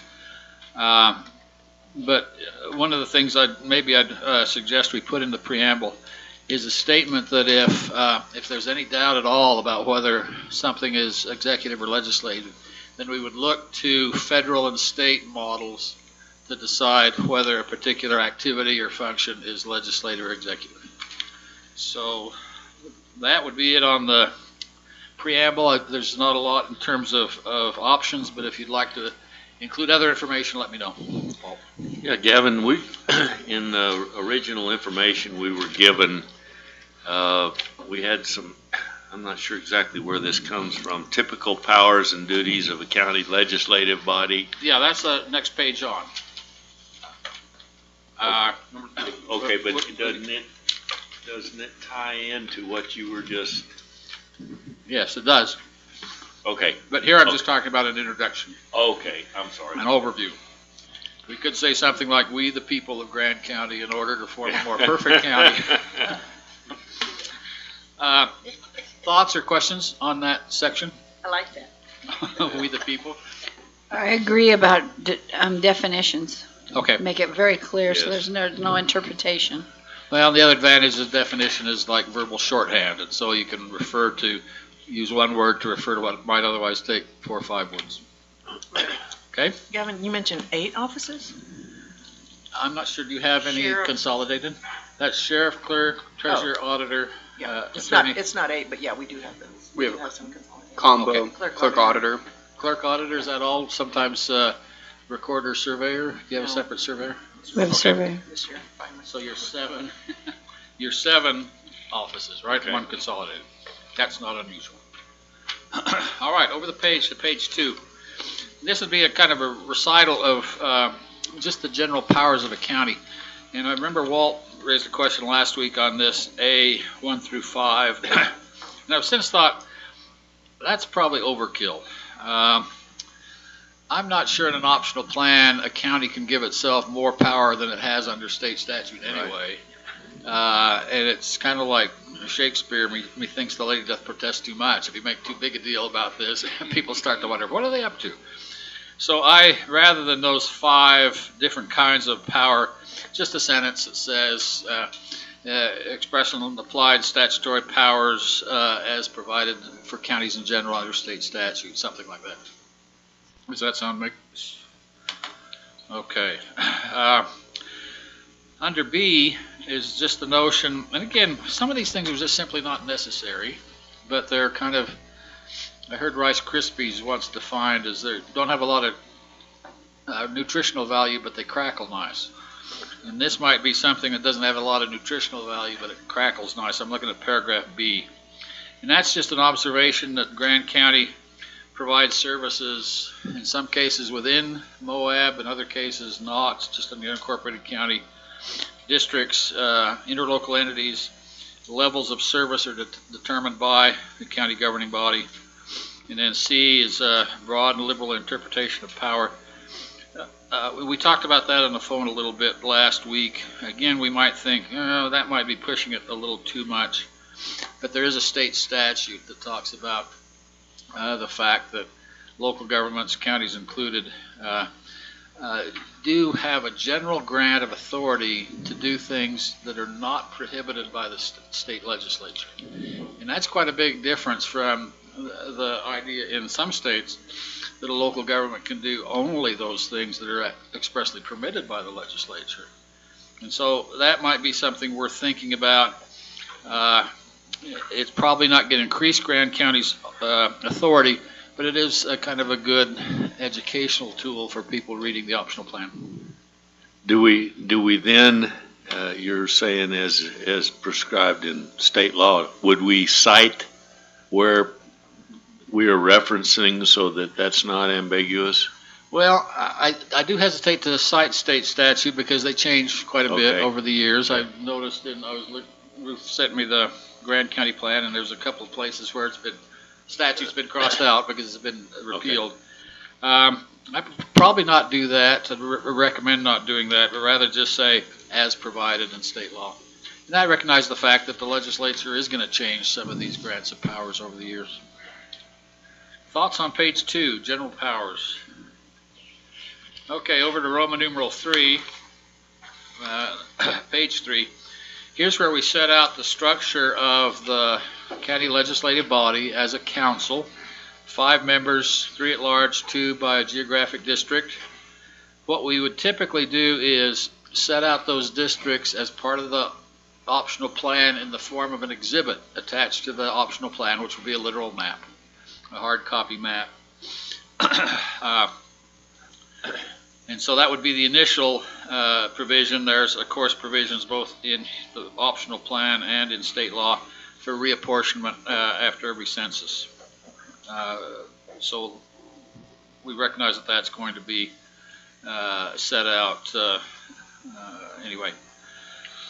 So we've got a quorum requirement, the provision for the internal structure of the council, electing a chair and vice chair, and what that means to be the chair of the council, what kind of duties are included, partisan elections, vacancies, and then we start with the council members elected at large. They do need to be residents of the county and otherwise qualified. And then, of course, we'll need to do an initial staggering of the terms. And we do that by setting out in the optional plan. We would probably say council members at large are designated as council letter A, B, and C.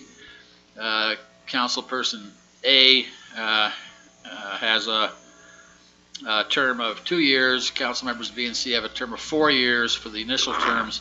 And once they've completed that initial term, then everybody goes to a 4-year term. Could we do that with like seat 1, 2, and 3 also for our voting purposes? Yes. And then District A and District B. Yeah, I think that's a good point.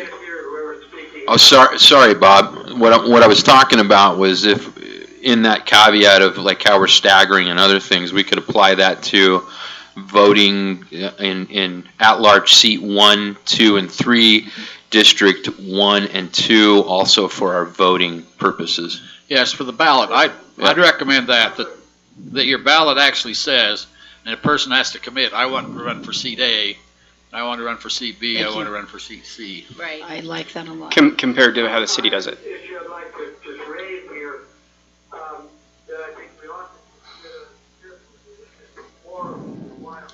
Uh-huh. Our current seven-person council requires an affirmative vote of 4 members to take any action.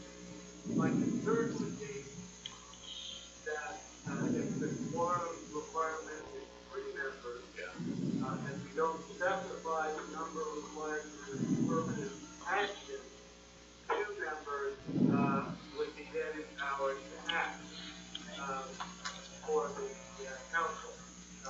And that's a concern. I would like, it's not like the moment, but I'd like us to consider whether or not we ought to be requiring the vote of 3 members for the council to take any action. I think that's up to the committee. I think that's an option.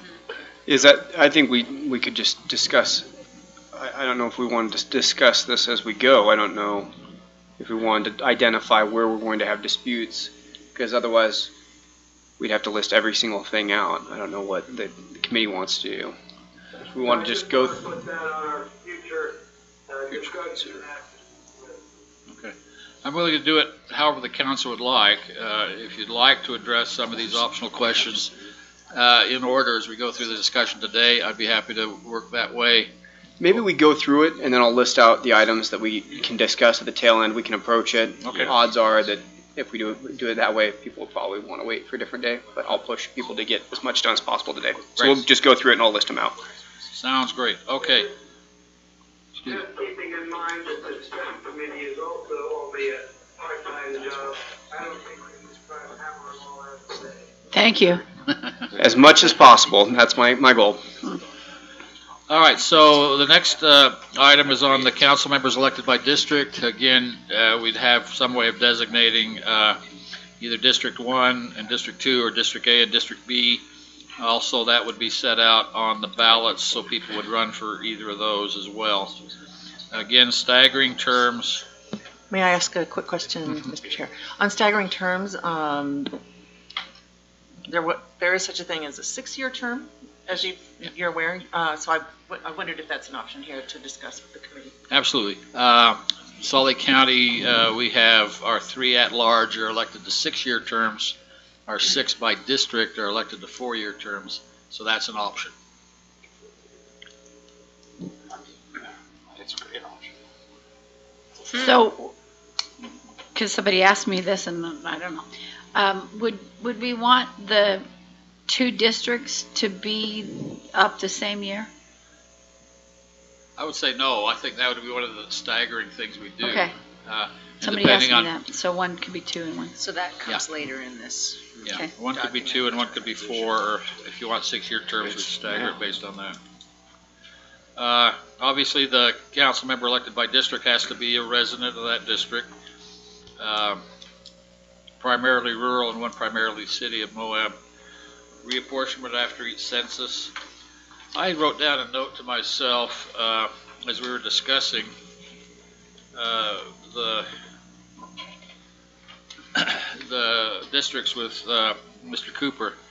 I wonder if the plan needs to address a change in district boundaries based on the 2020 census that might come up actually before the new form of government takes place. If the new council members aren't sworn in until 2023, then we probably need to address when the changes, any changes affected by the 2020 census would go into effect.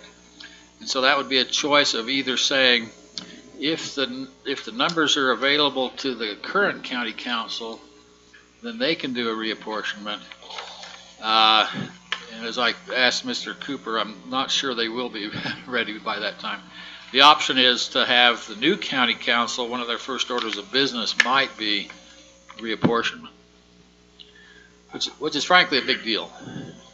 Can be a big deal. If you don't, I personally would rather see it go to whoever the new elected council is, just due to the contentious nature that the process has been in our community, And if we have a council that, let's just for a lack of better words, is a lame duck council, and then they're making changes,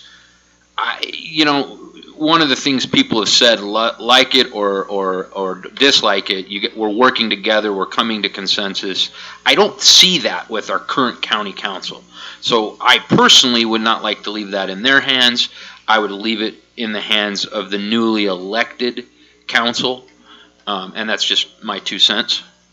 I'd recommend then, I think that makes sense, that we include in the optional plan that any reapportionment, regardless of when the 2020 figures come out, any reapportionment would be done by the new council, not the old council. Judy, comment? We've got Judy and then Bob. Okay, but Use your microphone.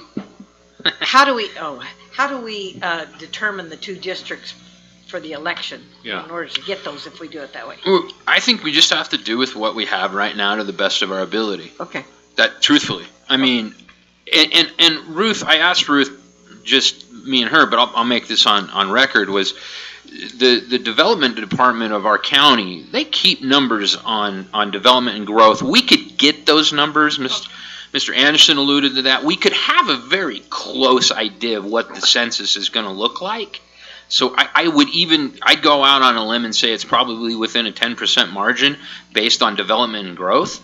So, yeah, I mean, I'm being really conservative Well, with that number. I think that's workable. So- That's workable. Mr. Greenberg? Yeah, first of all, I'm not sure what census Jeremy is referring to. We haven't reported forever. No, we're talking about development. Like those numbers from Zachariah. I believe it's always a good idea to be enforcement for salary compensation for the governing body to make the decision For the future. affected by that decision. Because of that, I think it appropriate for the governing body in office in the spring of 2021 to reapportion if necessary. And furthermore, I believe, and this is something for Mr. Anderson to contemplate, we are empowered to recommend a new form of county government. We are not in a position to dictate the powers or authority of the current form of government. So no matter what we say in our recommended plan, the current council can reappoint. And I, Hey, hang on.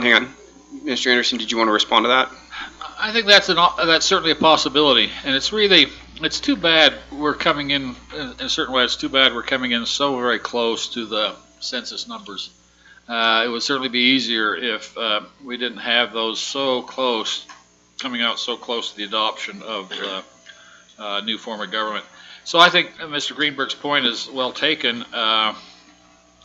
I do think we've got some authority to say in the new form of government that we will do reapportionment as required by state law, but we've reserved the power to reapportion for after the new form of government comes into place. I think it's a little bit of a gamble. Maybe it's more of what you think would be the best way to go. Marcy, then Jeremy. I thought it was the county clerk that actually considered the reapportionment. Well, And then the council has to approve it, or? no, the council puts a lot of thought into reapportionment. Okay. At any level, certainly federal government, state government. That's a big deal, and you have to kind of brace yourself for some potential contention about that. It's going to be reduced 100% in Grand County because you only have the two districts. And with two districts, it's a lot easier to come up with equal numbers based on a new census than as if you had five districts. Jeremy? So just to have my opposite view and I respect Bob's opinion, but my opposite view is there's nothing more frustrating as a voter when you have someone who they're not going to run again, and then they just throw things under the bus, and it's frustrating. With a newly elected council, you have you have people who are going to have to answer to the voters. Whereas with, lack of a better term once again, a lame duck council, if they're not running again, they're not answering to the voters. They're done. And I just think it's people who are going to be running or ran, they're a lot more likely to take the input from the voter than the council member who is not running again. And they are more likely to have an axe to grind and look, it's avoiding the appearance of that gerrymandering ideology, and that's reality. That's my personal opinion on it, one way or another. Whether it was primarily Republican or whether it was primarily Democrat, I don't care. I think it's just let the people who are going to be running for that form of government, participating in that form of government, answering to the people, answering to the voters, let them put their necks out on the line instead of somebody who doesn't have anything to lose. Walt? Yeah, I don't know who's likely to run and who's not likely to run in the future that might be in there now. I don't think any of us know that. And the ones that are there now were elected by the people of Grand County, and I don't attribute to them anything that would be less honest and straightforward as whoever might come in here next, which I certainly don't know. So I think we ought to look at down the line before we make this decision, talk this through in depth and see what we want to do. When Mr. Cooper was on here, I thought we were kind of saying what we like is this notion close to Exhibit C, that we wanted as close as possible to a urban and a rural district. And I cannot imagine that we're not talking for either county council nibbling around the edges of what is now the city boundaries and how many numbers we have to take in or take out or put into that to make what we're trying to achieve accomplished. And I don't like attributing ulterior motives to someone else at this. We're trying to put a framework together here that we have control of that eliminates that for the launch of this anyway. I've got Marcy, then Cricket, then myself. Gavin, maybe you can answer this question. So, right now we have 3 at-large members on the council. 2, sorry. We only have 2 at-large members on And our 5 current districts. council. Okay. So at what point in the optional plan or the transition plan do we outline how we're going to go from a 7-member council to a 5? That's one question. And then second, about this districting, what I think would be, I don't think a good solution to trying to get the numbers to balance, I don't think a good solution is taking away an outer rim of the entire city in order to make the rural area balance. Because then you're talking about taking the edges of particular maybe neighborhoods and saying, oh well, you're going to be part of the outliers. I think of the plans that were presented, at least Plan C keeps that whole Rocky Road, Starbucks Lane group together and puts them with the Spanish Valley Drive people. So, yeah, I don't know how that's going to shake out. Mr. Anderson, did you want to respond to that? She had a question there for you. I think she was asking if the transitional plan is in our packet as Roman numeral 6. Okay. Yeah, there's a provision in the packet about the transition plan. And we'll talk about that one. Cricket? I just had a question in that the county council can have no input into this. The current county council. So then how do we say, but you have to decide on that if they're not supposed to have any input? Well, when we get to the transition plan, you'll see that the current county council will have quite a bit of input For 2 years. Okay. in preparing for the transition. The question Marcy just asked. Okay. And so there's no way around that. Have to get the current county council to make sure the employees and assets are appropriately distributed. They may need to approve new voter precincts. There's any number of things the current county council will probably have to get done in preparation to get the plan in place. Okay, I just didn't know. I mean, that was my question. It's is- probably limited, Yeah. but there's some things that would have to be done. That's it. I don't have a question. Then one more point. One of the reasons we have an optional plan is to avoid arguments. And another potential argument is an argument between the outgoing council and the incoming council about who gets to do reapportionment. Be much better to spell out one way or the other in the optional plan. I have a question for the committee right now. We've heard discussions about labeling the at-large seats with seat 1, seat 2, seat 3. Does anybody at this point have any discussions at why we wouldn't want to do seat 1, seat 2, seat 3? And I think the example that I can give is the city of Moab. If you've gotten your ballots, you vote for 3, and they're not sectioned out to different seats. We are comparing that with having identifiable seats. So does anybody have any thoughts to that? Because that may or may not be a simple or a complex discussion, Walt. I would think 1, 2, and 3, as Jeremy said, is really good. But then I would change the districts to A and B, because I can see someone getting confused with 2 1s on Right. there or 2 2s. And so I would just say at large is 1, 2, 3, and the districts are A and B. Or vice versa. Oh, yeah, I don't Whatever. care. Right. But Does anybody have an opposite view to having seats then? Seats designated Seats designated as opposed to running as a pool of in candidates? both the optional plan and on the ballots. Correct. So Marcy? did anybody read Judy Powers? Ranked choice voting? Yeah, but basically she's talking about whoever gets the most votes. Yeah. You know, That would moves forward. probably be an argument for a pool.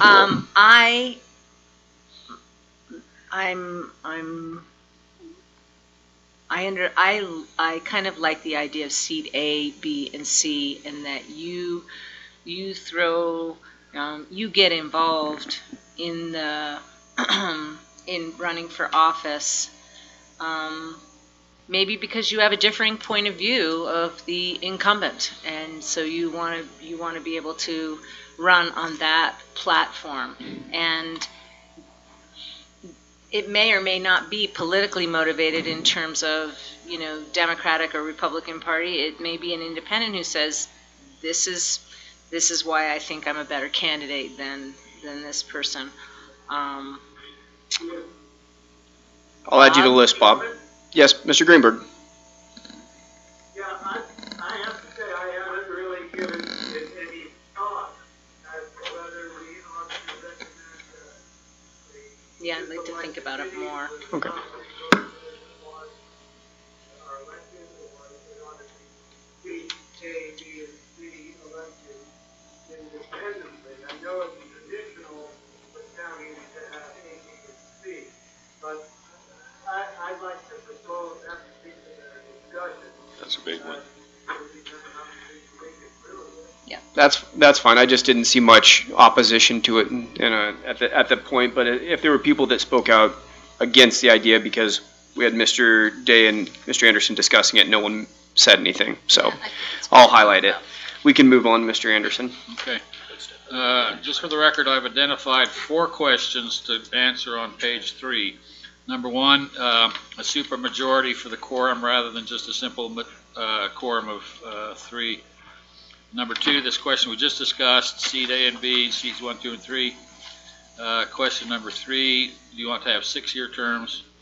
And question number 4 is reapportionment reserved for the new council. And quorum as well as one of those other items that we have to discuss. Yes, the supermajority. Oh, I apologize. Am I correct there? Yep, those are ones I have down. The 6-year term would just be the initial. Well, not necessarily. No? Oh, I think you've got that authority. It's a legitimate question. It's a political question. It's a structural question. I know when Salt Lake County changed its plan, there was some notion that we were going to create a bicameral legislature with senators consisting of the 3 at large for 6-year terms and the 6 by district at 4-year terms. That's never been manifested. You can't sit in our council meetings and tell who's which. So Mr. no, David? Walt's question, it would be a question of whether you want the actual terms ongoing forever to have the potential for a 6-year term. I'm not opposed.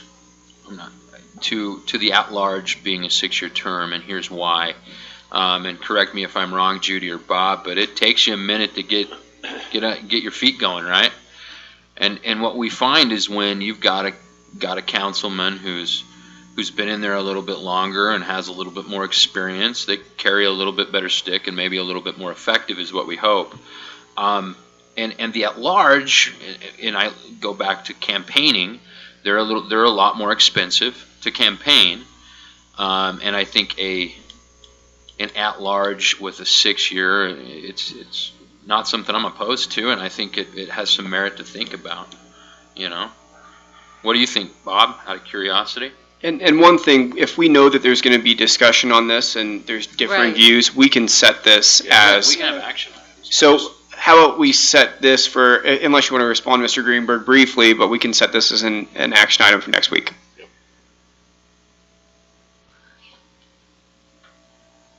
Bob? All right, Cricket. Well, I just wondered if what we want to do is set each section for an action item each week. Yeah, I mean, because then we'd be knowing what we're, probably, I'm labeling, because there might be some issues that may take a couple meetings. So right now, I kind of follow the same list that Mr. Anderson has. If we can discuss quorum, maybe we want 4 instead of 3, pretty easy discussion, but maybe the seats or the number of years might bog us down 2, 3, 4 weeks. And if we can make the plan as concrete as we can while we go, we can add in other pieces that are less. So I'd probably do it item by item, and that way people know exactly what we're talking about, and I can kind of prod us along the conversation so we don't get bogged down in the whole item as a whole. so this week we're going over it, and next week we'll make some Correct. action items? Okay. Correct. Okay. All right, Mr. Anderson, Page 4. page 4. Okay, item G is just a recognition that removal is provided by statute. This would obviously be a change from the current Grand County optional plan, which provides for political removal. The only removal you have in state law is removal for cause.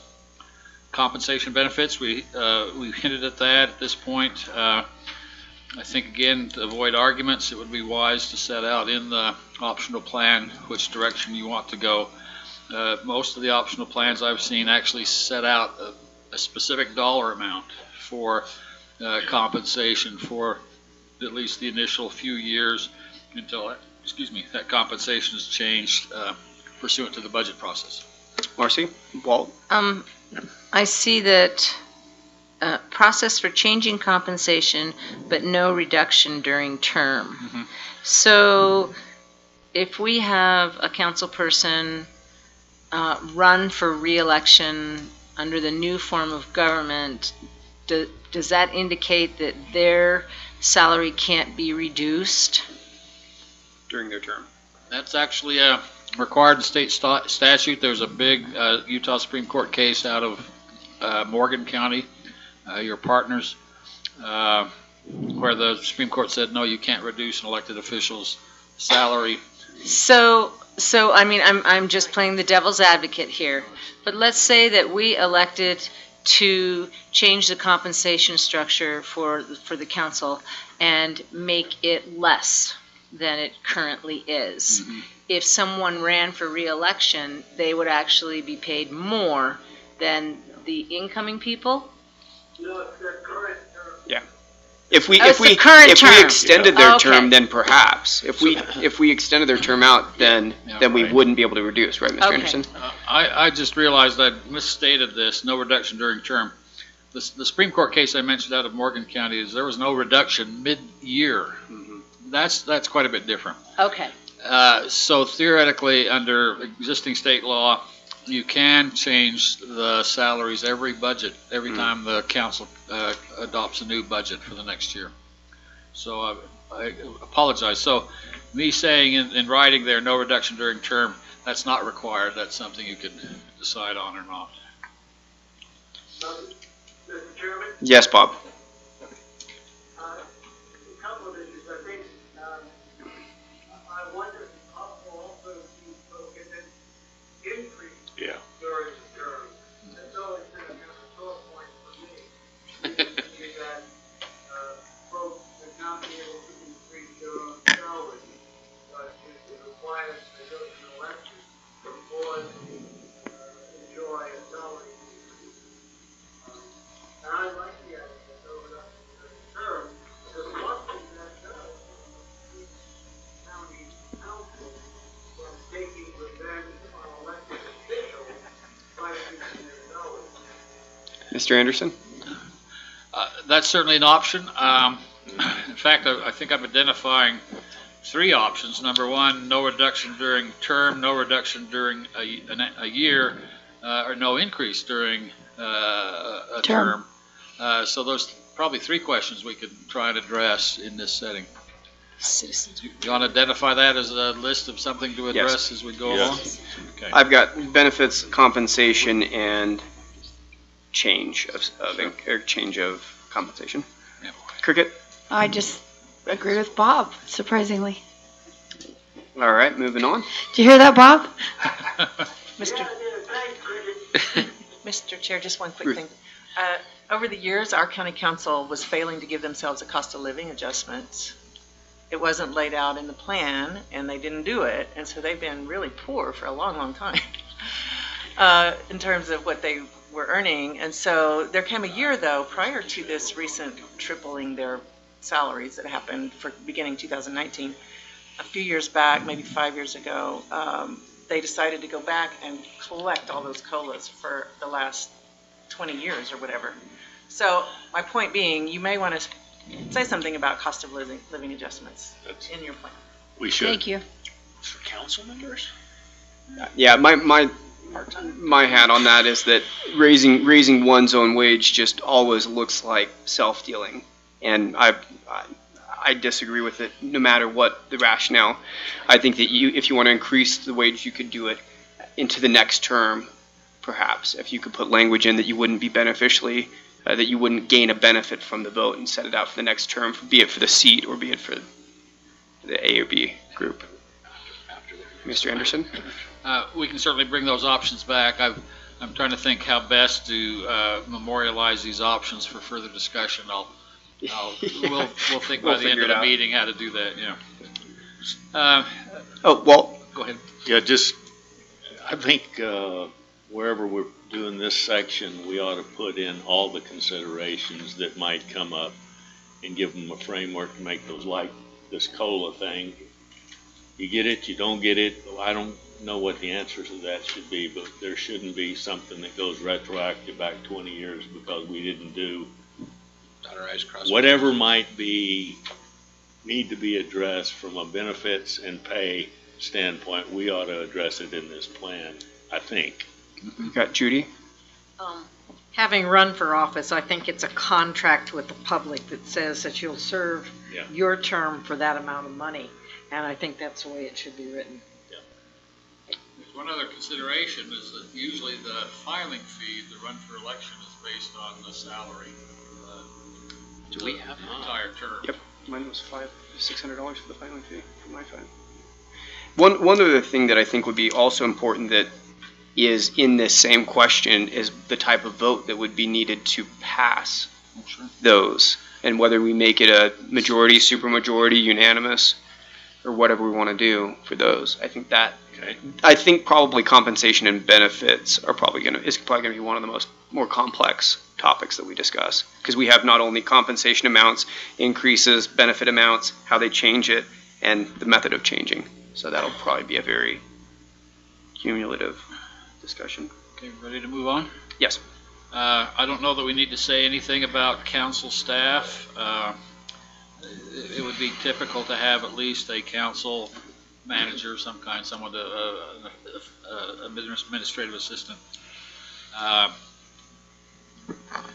Council meetings, it's typical to spell out any rules regarding voting procedures, a rule regarding who gets the say on whether an item goes on an agenda,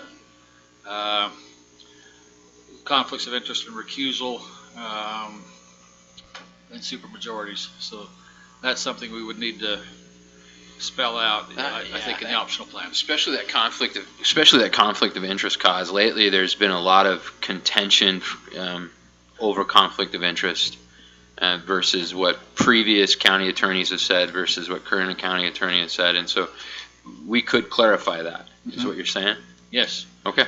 And one thing to be aware of, I put recusal in there. Recusal is not required anywhere in state law for a local government official. That's something you probably could put in your optional plan, and it might be recusal based on some particular conflict of interest, like a direct financial conflict, as opposed to just a familial conflict or something like that. So we could define prohibitive conflicts. Absolutely. Almost above the line, below Yes, the line Bob. idea. Two questions, I think that I have. Is supermajority defined anywhere? What do we mean by that? Is that 3 on a 5-person council? It's 4. Or we define it as 4 on a 5-person council? 66%. Will the county attorney do ordinance on conflict of interest, take care of that issue for us? There are a lot of instances in state statute that will mandate supermajority. So those we just simply have to be aware of as they come up. I do think you could have some leeway in setting out under this circumstance. The Grand County Council will have to have a supermajority. And that's typically a 2/3 vote, 66%. And No, you could. I think we've got one that requires a unanimous vote. I can't remember what the subject matter is now. And the second question that he made was, I don't know if you're familiar with the new county attorney's conflict of interest, if we could be more prohibitive than what that is. Well, that should be a matter that's adopted by ordinance. I worked a little bit with Christine on that. We discussed it the last time I came down. I don't think it's not a matter of the council being more restrictive, it's a matter of the council adopting that as an ordinance. So they basically set that, whether they want to go along with the county attorney's recommendation or make it stricter, make it looser, that would be a political decision by the council. But my question is, would that take care of the definitions and actions for conflict of interest instead of providing for it in the state government process?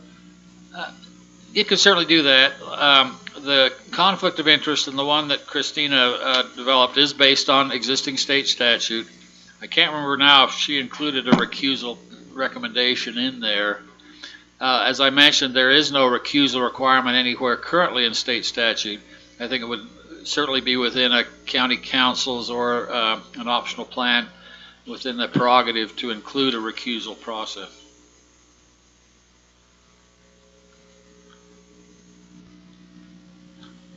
Okay. It would be typical in the plan to set out the regularly scheduled meetings, not necessarily saying the first and third Tuesday, but saying rather the council shall adopt a schedule for, and so that would give them the flexibility. You'll need the flexibility to hold a special meeting or to be able to cancel a meeting. And then it's typical to address both the open meetings and Robert's rules. In Salt Lake County, we call them Bob's rules because they're a little bit less formal than Robert's rules. Preparation of agendas, that would be typically done by the council staff. It would be wise to set out under what circumstances can someone, a council member, or one of the independent elected officials, or the manager, can ask for an item to be placed on council agenda and not be shot down. What is it currently? It's about like that currently, but I was burned there as a council member. Yeah. Me too. Me too, buddy. But, and my thought was, like, what do we have currently? Like, you have to have, like, the chairman has to agree to it, right? One of the typical things you see is that it has to be, it's either requested by 2 council members, and then, so you get an ally to agree with you to ask something to be put on a council, or a request by 1 council member and agreement by the chair. We've really got a lot of variety as to how you'd like to do that. I like the idea of an ally, that way you can't be blocked by a chair. Exactly. I can tell you how our county council does Yeah, that. I'm just curious That was how they your do question. that Yeah, now. yeah. I don't think it's in the optional plan, but it is in their bylaws. Policies and procedures of the governing body is the document. And Bob, you may remember helping draft some of this, and the way it is set out now is that any council member may request an agenda item, and it is accepted. The chair cannot deny it. The chair can have a conversation with that person as to timing, or as to whether maybe HR ought to handle this, or whatever. They can engage about it. But ultimately, the council member has the authority to place an agenda item on the agenda. That's how it is written. I like that. You want to make that decision now, or have that as a... I mean, how do we feel about, I have no problem You with say it. you do like that. Yeah, I think, I do. They're elected by the people, for Yeah. the people, and I don't think a chair should be able to bully their way into silencing someone, no matter what political aisle they stand on or don't stand on, or what issue it is. I think any legislator Yeah. or congressman can introduce a bill. It may not go anywhere, but Right. So I'm okay with pulling the trigger on that one. Anybody thoughts on that? Are you saying one person can put it on there? Yeah. If you're an elected council, as far as the elected council goes. My only thought is, I think if you had such interest in a topic that you had at least 2 people that wanted to discuss it, I think having at least 2 is a beneficial way to go about it, because if you have 1 person, they can just add any item that they'd like. Yeah, that's my only concern. I'm not saying give the full power to the chair, but I'm saying sometimes it doesn't merit a discussion if Right, you only have 1 and person that's interested where in it just goes nowhere. They bring it up, everybody. Get a second? You want to second it? Nobody seconds it. It's dead by Robert's right. Rules of Order. I mean, I think Robert's Rules of Order, when done effectively, it takes all of that wasted time or whatever off the table. I mean, when done effectively. Cricket? Well, I think that possibly if we had a 7-member council, then maybe you'd want at least 2, but we're down to 5. You know, I think that's, and I think everybody's that's going to be on there is voted for because they got those votes because somebody wants to be represented. And if that person can't bring something for discussion, then they're not being represented. Well, and we all need to champion that rural district person who may come in with something that has no interest in the city and can't get on the agenda to even be heard. that's fair. I think anybody should be able to put something on there. Judy, thoughts? Yeah, no, I think you should be able to put it on. Anybody should be able to, any of the elected officials. Marcy, thought? Oh, sorry. Marcy, thoughts? I want my stuff on the agenda. Yeah. Gotcha. Bob, your thoughts? If it's important to me. Bob? I'm okay with either 1 council person or 2. Okay. The opinion stated that each chair does not opinion of going into consideration of an item if there's any support on the council. Having the parliament people who file a consent agenda at least ensures that you get a motion in the second out of it. That would be my thoughts, but I think that there's sufficient interest in just having 1 person, any council member, being able to add it. That doesn't mean that any outside individual apart from the council members then could add anything on. Well, Does anybody feel strongly enough that we need to vote on it, or? are we- I have no problem making a motion on it now. I mean, to me, it's one of those, we can just clean it up, we can get it done and move on. So I'll make a motion that any elected council member will be able to place an agenda on the item with Item on the an agenda. item on the agenda without any any interference. What do you? I mean, any council member, not any elected, council because you member. could have Yeah, an no, appointment. Any council member. Yeah, Without any interference? without any interference. Or just say that, any council member can put an item on the agenda. Yeah, we'll be able to put an item on the agenda. Second. Yeah. What about other elected officials, Jerry? I don't have anybody who's elected. In my personal opinion, you get down to that. If Chris needed to put something on, if Johnny, the recorder, obviously if those guys are going to need to put something on, it's going to be pretty important. I wanted you to include that. I'll include any elected. I do. I mean, Office. any elected office, any Grand County elected office. Because the last thing we want is the mayor coming in and putting stuff That's what on. we're defining as offices. Well, here's, So- okay, do I have a second? So we've got an amended motion that any elected office be able to add an item to the agenda. Cricket, Grand County. So we got a second on that. Discussion, my thoughts. Who was the second? I'm sorry. Cricket Green. My thoughts.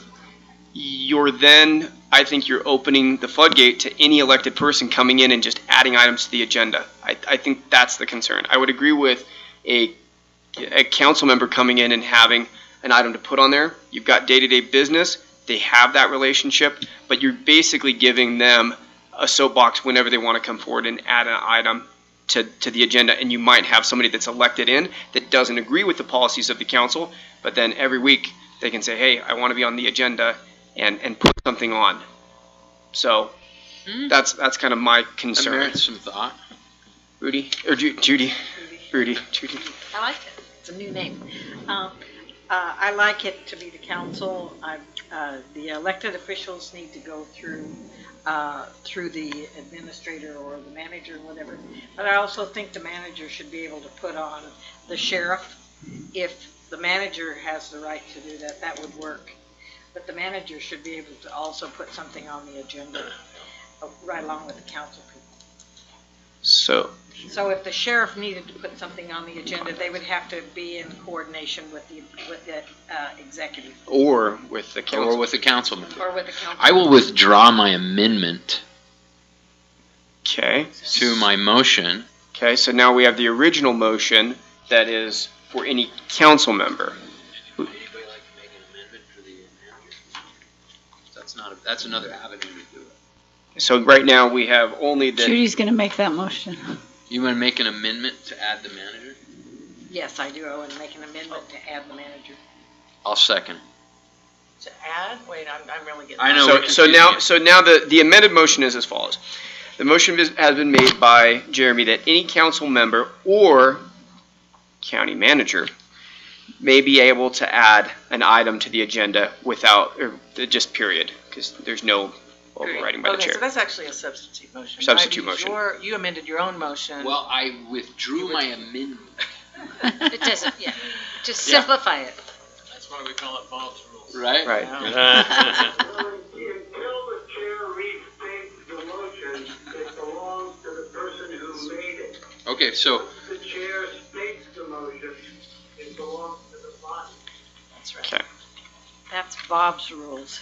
Yeah, I was going to Okay. say, we have a Bob, so maybe we So then, if we haven't pulled back, the original motion then still is, we have an amended motion that any council member or elected official, if we're still holding that, I withdrew the amendment. Bob's made mention that once I've restated it and it's been seconded, it's owned by the body. So we would have to call for a vote on it, Substitute motion. or call for a substitute motion. Does anybody have a substitute motion? I will That's- make a that was substitute hers, motion. Okay, Judy now will make a substitute motion that, The substitute motion would be that it would be all council plus the executive or the manager, whatever we're going to call them, okay, can put anything on the agenda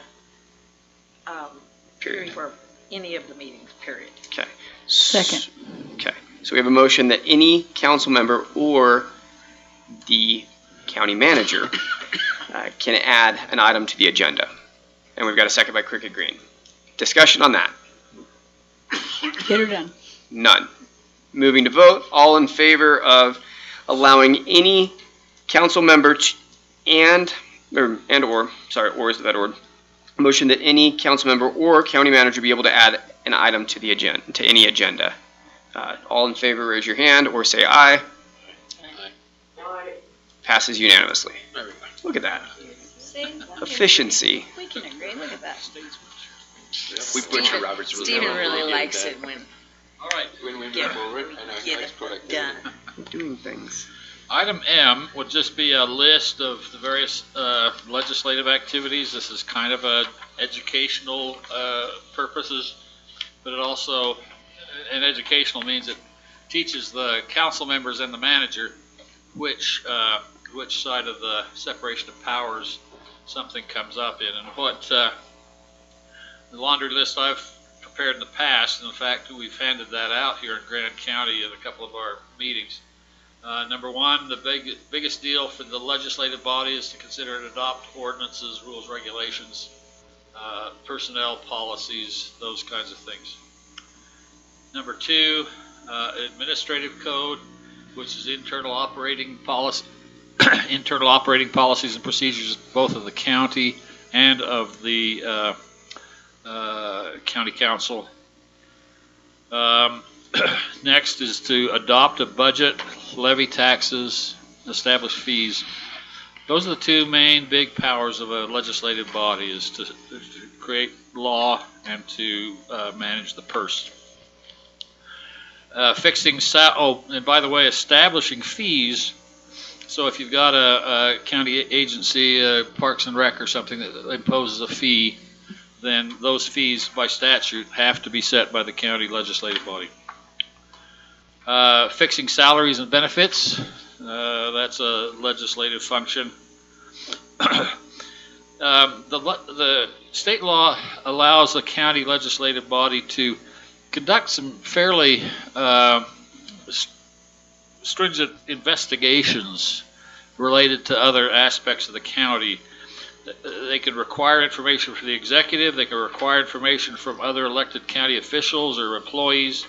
They can conduct hearings on matters of public concern for the purpose of investigating. Beg pardon? Issue subpoenas. Yes, they could. Yes, they can create an investigative committee, either themselves or a subcommittee of the council, and as you say, issue subpoenas. Any matter pertaining to the county, its business or affairs, or any officer thereof. Subpoenas to require the attendance of witnesses or production of evidence, administer oaths, and take testimony. So that's straight out of state statute. Number 7, they conduct quasi-judicial hearings, acting as a final board of review for hearing appeals such as planning and zoning appeals, business license revocations, things like that. They advise and consent to executive branch appointments.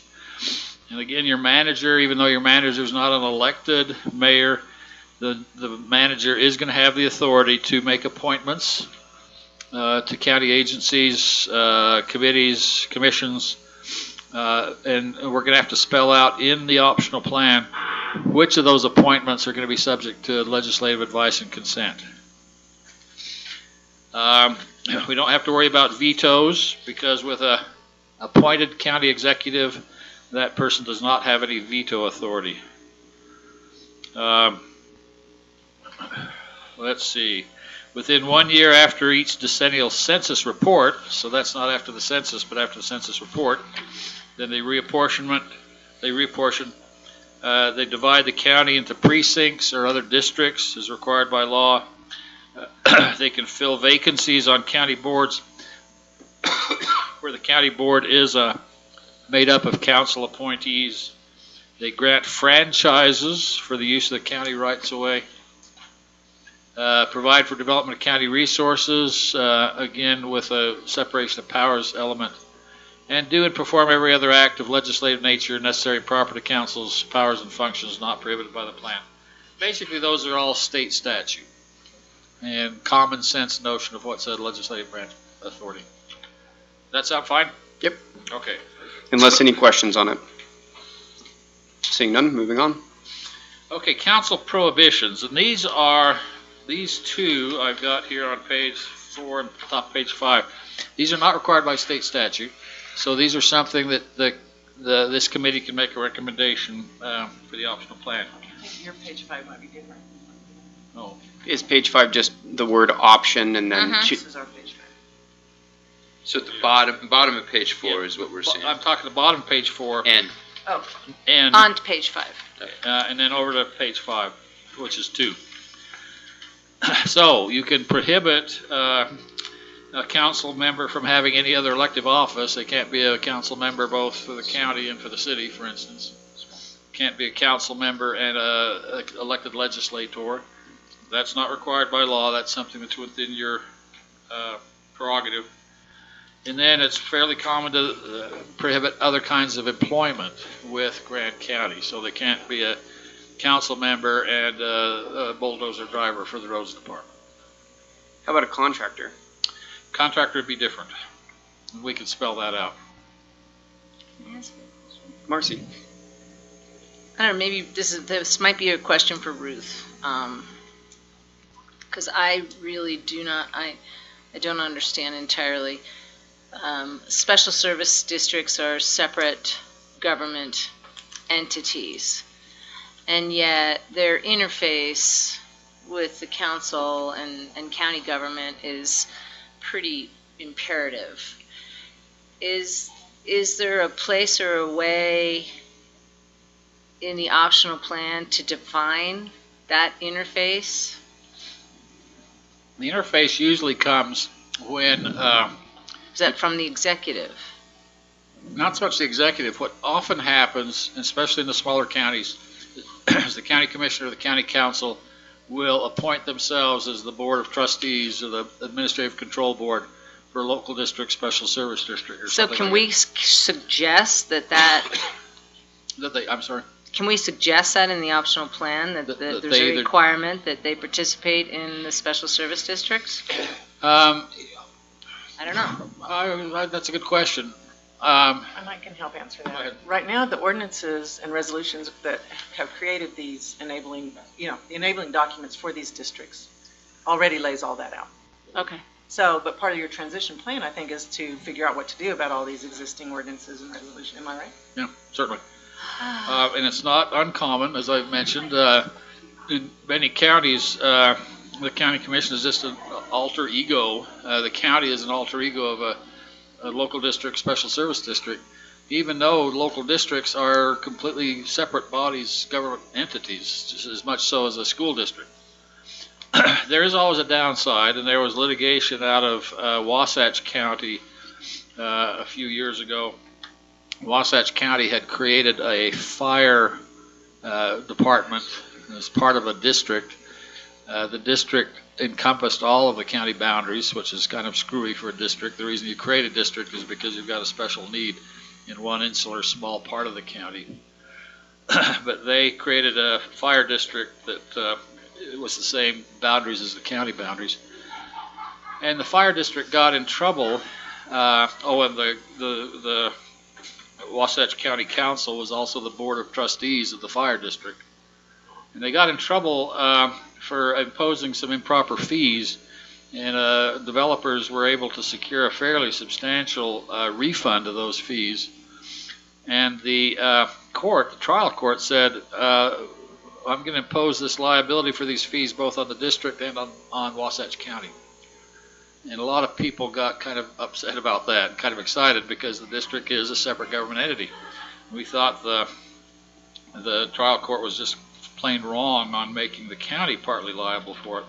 But it was probably a fairly rational decision out of the district court. It was reversed on appeal, and the Supreme Court said, no, you can't impose the district's liabilities on the county. But the problem was the district and the county were so interrelated that it was hard to to separate them. One of the things that came out of that through the Association of Counties and others was that rather than encourage county commissions to be involved in district management, that they have to discourage it or flat prohibit it. So there's arguments on both sides. I know a lot of commissioners say, I want to know what's going on with fire suppression or with paramedic services or those kinds of things. So that's what you have to deal with. You know, my thought there is my thought on that is if you serve on one of those boards, that I wouldn't require anybody that wanted to run to not be able to run, but I would say if you were elected, you'd have to vacate that board. One of the problems that does show up is that sometimes the membership of those boards is set by statute. And it'll say a member of the county governing body, a member of any municipal governing body. And another thing that the statutes will often do will say that person who is sitting on the board of trustees has to be the elected official of one of the constituent agencies. Do that too. So one of the things we could do is just say, as provided by state law. But it's a complex issue. I think this interrelations of management has a lot of potential for creating problems. So we can set that as an agenda item, likely. To discuss in the future? Yes. Okay, and because there's just the one other on page 5, this again is just completely up to you, though it's not uncommon.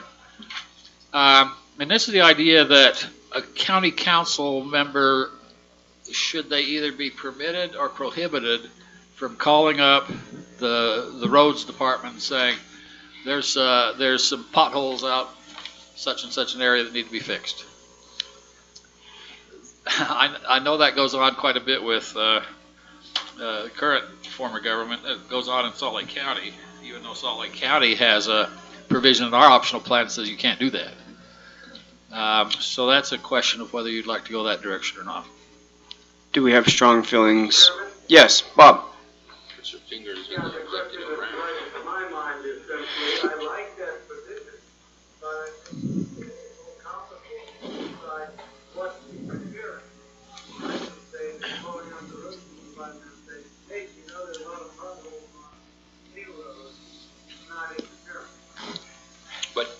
But demanding him or requesting him to fix it is interference. Yeah. And the other thing, Bob, is that kind of reminding that there's a lot of potholes out such and such a place ought to be done in a council meeting. Right. Another option you have is they can't communicate with executive branch employees other than the manager. Right. So a council member could call up the manager and say And there's a say- bunch of potholes out and so on. That's what I was thinking. Yeah, And I like that's the way that it too. should be. That's the way it should be. Chain of command. I like that. So is And anyone, separation of powers. Stay in your lane. is there anyone that believes that this should not be added? Is there anyone against this provision? I like that idea of staying in your lane.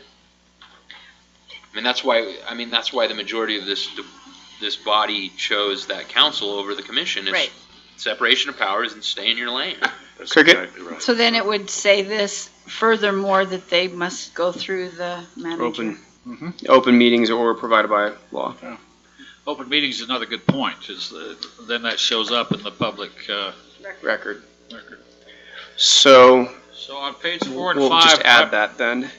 Do we want to vote on that piece now so we can just consolidate it now? That we want to add item 2? Because we're kind of doing it piece by piece that's contested, but it doesn't seem I think contested. you could do a head nod on the things that are Okay, not contested. yeah, I don't think it is. So we should add that then. Okay, so that's not an option anymore. All right, so on page 4 and 5, I have only 2 questions. Number 1 is up at paragraph H about compensation and benefits.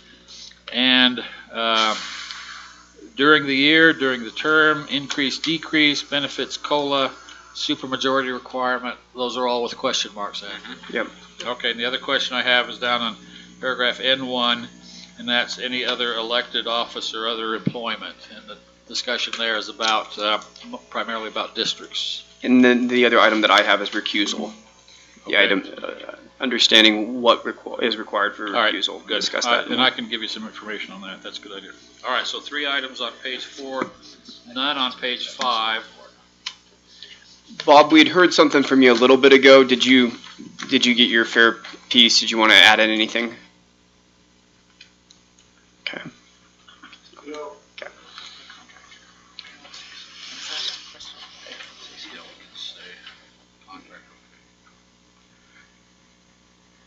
All right, over to page 6. Now we do the same thing with the executive branch. And the recommendation for the optional plan is going to be the executive branch is going to be a council-appointed manager.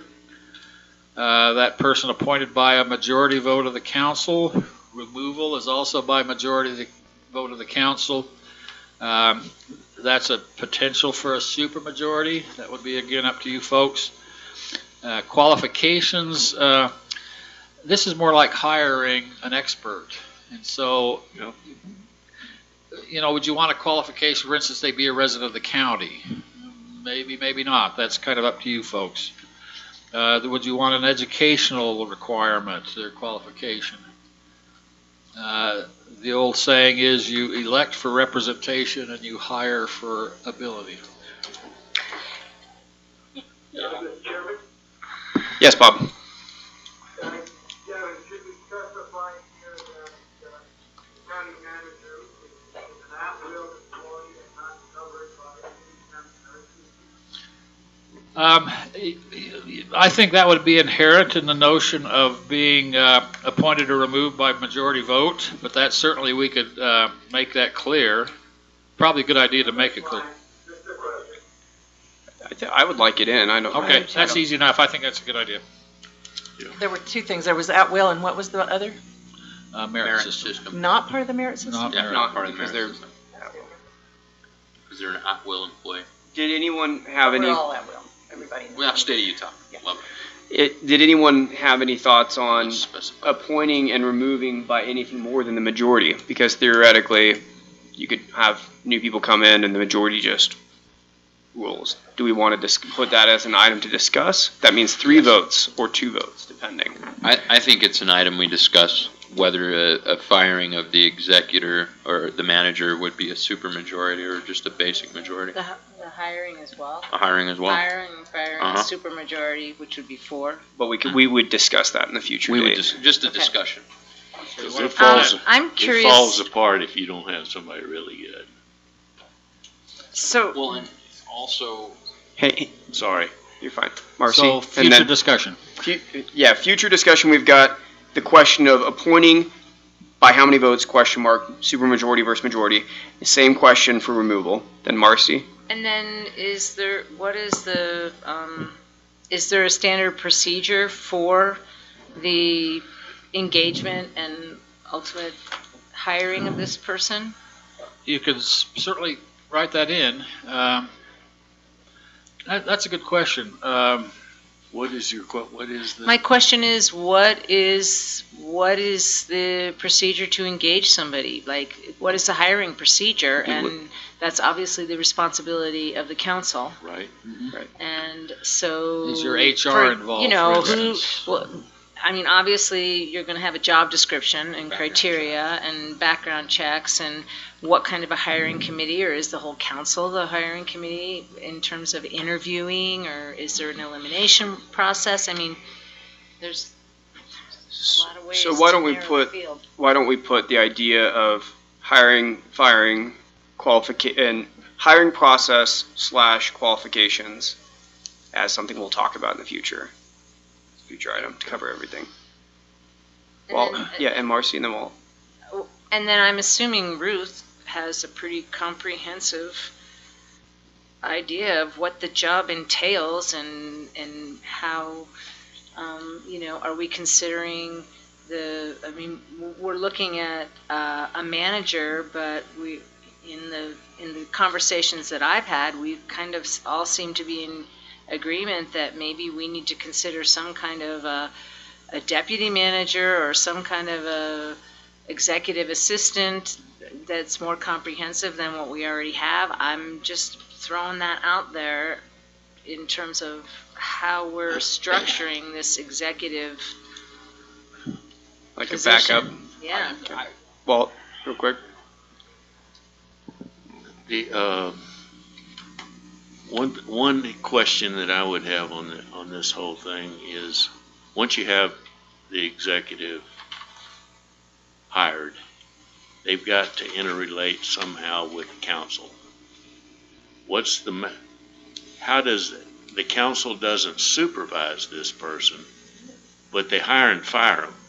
They kind of supervise him. Well, Not day. They're not forcing him to do what day to day, but they don't really tell him what to do or her to do day to day, but there has got to be a framework there that is the relationship between the county council, and I'm thinking probably the chairperson of the county council, and that elected person, so that if the council is feeling, there has to be communications. It's not two separate things that just go their own way, and if you screw up bad enough, we're going to fire you. There has to be constant communication. Does that come from 5 people that at any time can walk in that office and say what they think's right or wrong, or does it all go through the chair? And I'm talking about something that I watched pretty closely with a 9-person commission in Texas, where they're supposed to go through the chair, and if it's not said so, that won't happen, because you got 9 personalities there that are going to think they're all powerful and will do that. I think this is an important piece to lay out a framework for what the expected procedure is for communicating with the process and procedure. Anderson or Ruth, Mr. Anderson or Ruth, did you want to respond to that directly? There's going to be a pretty big mindset difference that we're going to have to grasp. You're going to have to grasp, and the voters of Grand County are going to have to grasp. Is this position is quite a bit different from Ruth's position. Right. Ruth is maybe a little bit more analogous to a council administrator than to a county manager. The county manager is almost exactly like a county elected mayor, but the only significant difference is the appointed manager cannot veto. So it's really quite a different mindset. This person is basically in charge of the executive branch of Grand County. We got Judy and then Jeremy. The manager needs to be at the meetings. Mm-hmm. That needs to be a requirement, that the manager attends the meetings so that they're doing it. I like the idea that the manager works for the council chairman. Council chairman should probably make more money, just simply so because they're going to have more responsibilities. And I like them to interrelate like it should be done. But I don't think that there has to be connectedness between the council and the manager so that it will work better. The employees are expecting us to come up with a person who is legitimately concerned with how the county runs, and the council needs protected from the minutia that goes with it. So, but there still has to be connectivity. Jeremy? I think this form of government that we're looking back, I mean, I'm just going to pretty much reiterate what Mr. Anderson said is it's a very different mindset we have. We've called ourselves a council, but we weren't. We were an extended commission by most, any way you look at it, from what they could do. So they could interfere, they could do that stuff. I'm sure Ruth had pressure from several different council members multiple times. What we are literally looking at with this decision as a legislative, as a 5-member council, is they are the legislative body. The only way for them to affect them, unless they fire him, which is why I lean towards a supermajority vote, him or her, is through legislative action. That's it. That's either the budget or an ordinance. Right, budget ordinance. So there is no walking in, even if you're the chairman, and saying, "Hey Todd, you need to get this done," or "Hey Sally, you need to get this done." There is a strict separation of powers there. So they have to do that through a meeting. They have to pass it, and so the way for them to interact is going to be through ordinance. and through budgetary. That's it. Isn't there, what about policy, like employee handbook kind of policy? Well, Isn't that's that gonna- considered legislative? Yeah, adopting the policies would be a legislative act. Preparing and recommending the policies would be an executive branch function. But I'm just saying, there's policy that exists today on how to handle a lot of these kinds of things, and so. And that depends on what we adopt in those policies, because we're going to have to adopt some of that stuff's going to be adopted. I don't think the caveat is that we'll just adopt what we have right now is going to work, because what we have right now and what we're going to have is very different when it comes down to the separation of powers. It's very different. I mean, there's a buffer there for that appointed manager, that they're supposed to do their business of the executive branch, the council's supposed to do the legislative branch. And this is how it is. If, they can come and suggest and do those things, at the end of the day, yes, they can be hired and fired, but if they really want to enact change or policy, they're going to have to pass it. Does anybody have anything, all the comments directly related to what we're talking about, or anything changing?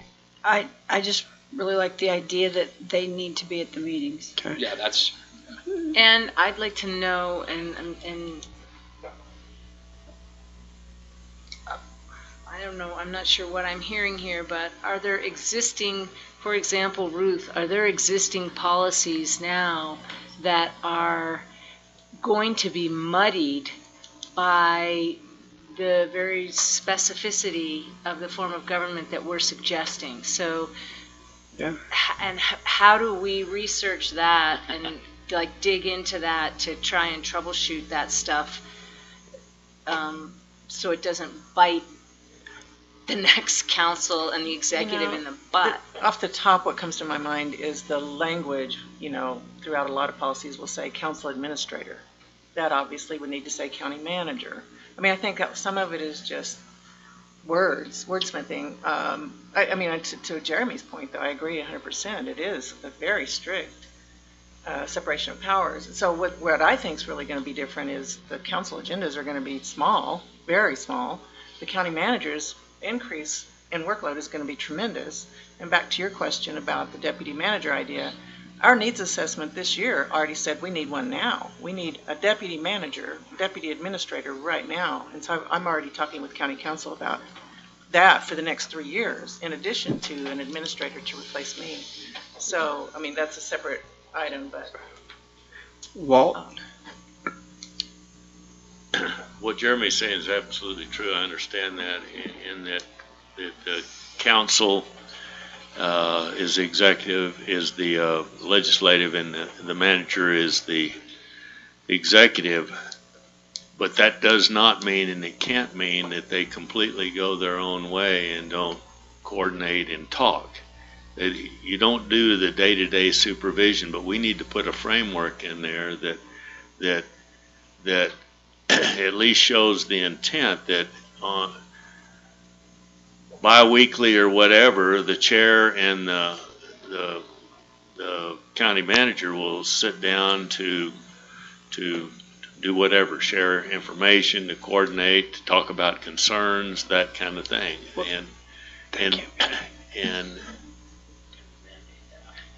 Can we mandate that? Because I thought that is almost direct interference if it's not an open meeting. Because that's the idea of this thing that we've selected has cut that out, that person is supposed to be very independent.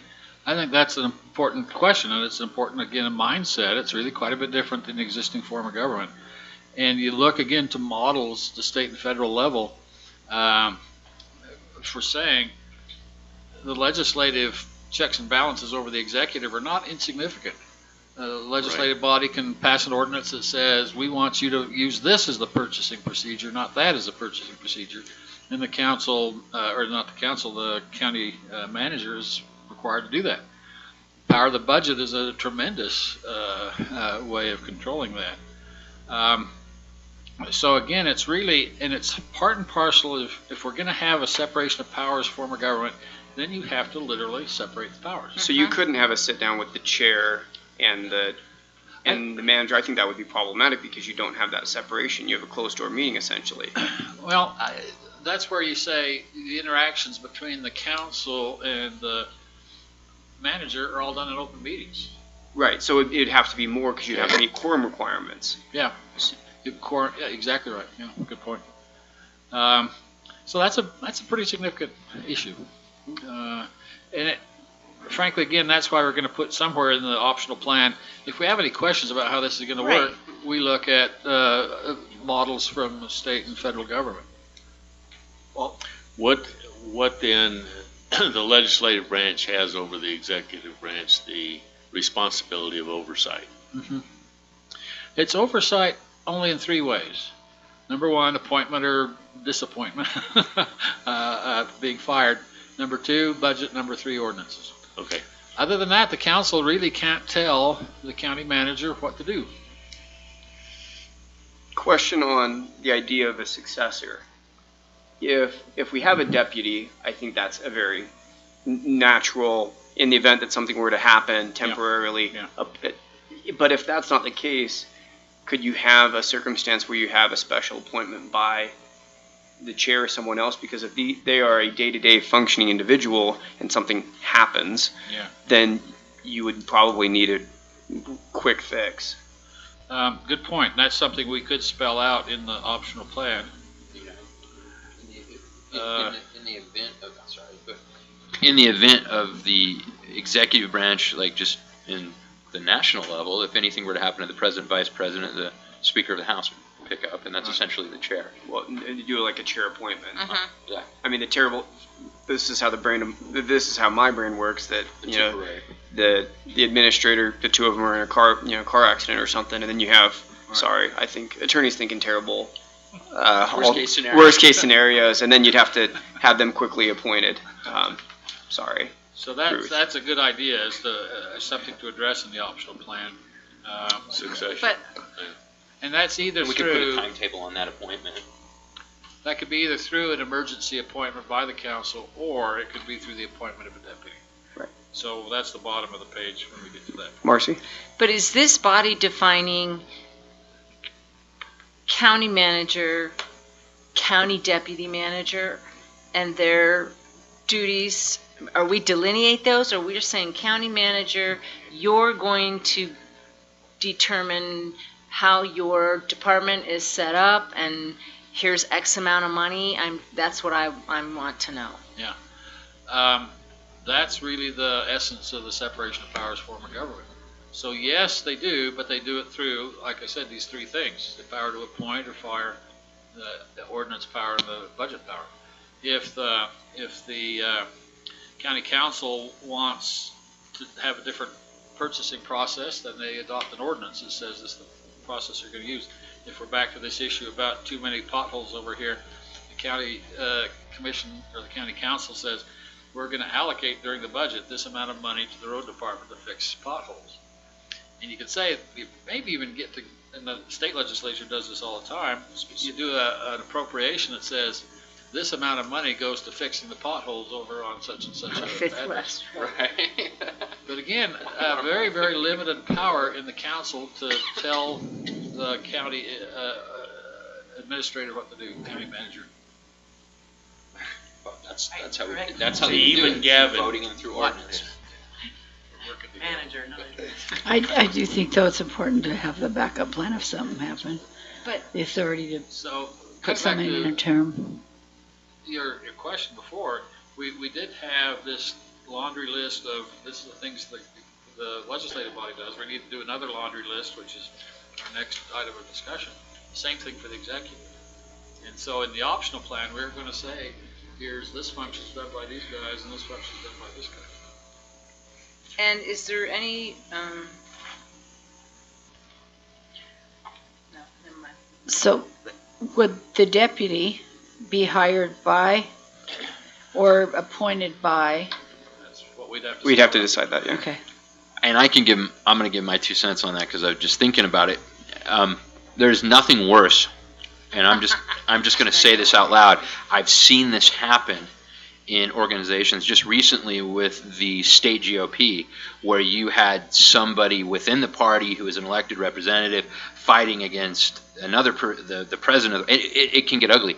My personal opinion, I look at it as business sense to me, is if I were to be hired as the executive, the manager, I would want somebody that I can work with, that there is a clear chain of command, instead of somebody who could fight against me that was appointed by a That council. was sent in. Yeah, and if they have a vying different opinion on something than me, then you can really undercut that person and hurt productivity. So, Remember your American history?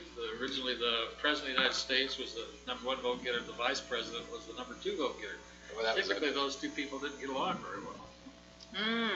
I had forgot that. That's true. we pushed for consensus, but yeah, that didn't happen. Let's move on again, and then as we review which ones to bring up at a later date, maybe we can finalize that thought. Under B1, there's a statutory mandatory requirement that this executive has no supervisory authority over the statutory duties of these independent elected officials. The county manager can't tell the sheriff where to patrol when. Right. Okay, and then there's... What's to say over the statutory duties? Yes, we'd have to use that kind of language. The statute uses language, I think it says, over the professional duties of the independent elected officials, and then professional duties is spelled out, a definition to say those duties which are vested in that elected official by state statute. So the... Right, but the statement that's in the draft is more general than that. Yes. It might be interpreted by a elected official as saying, hey, you can't tell me about personnel policy.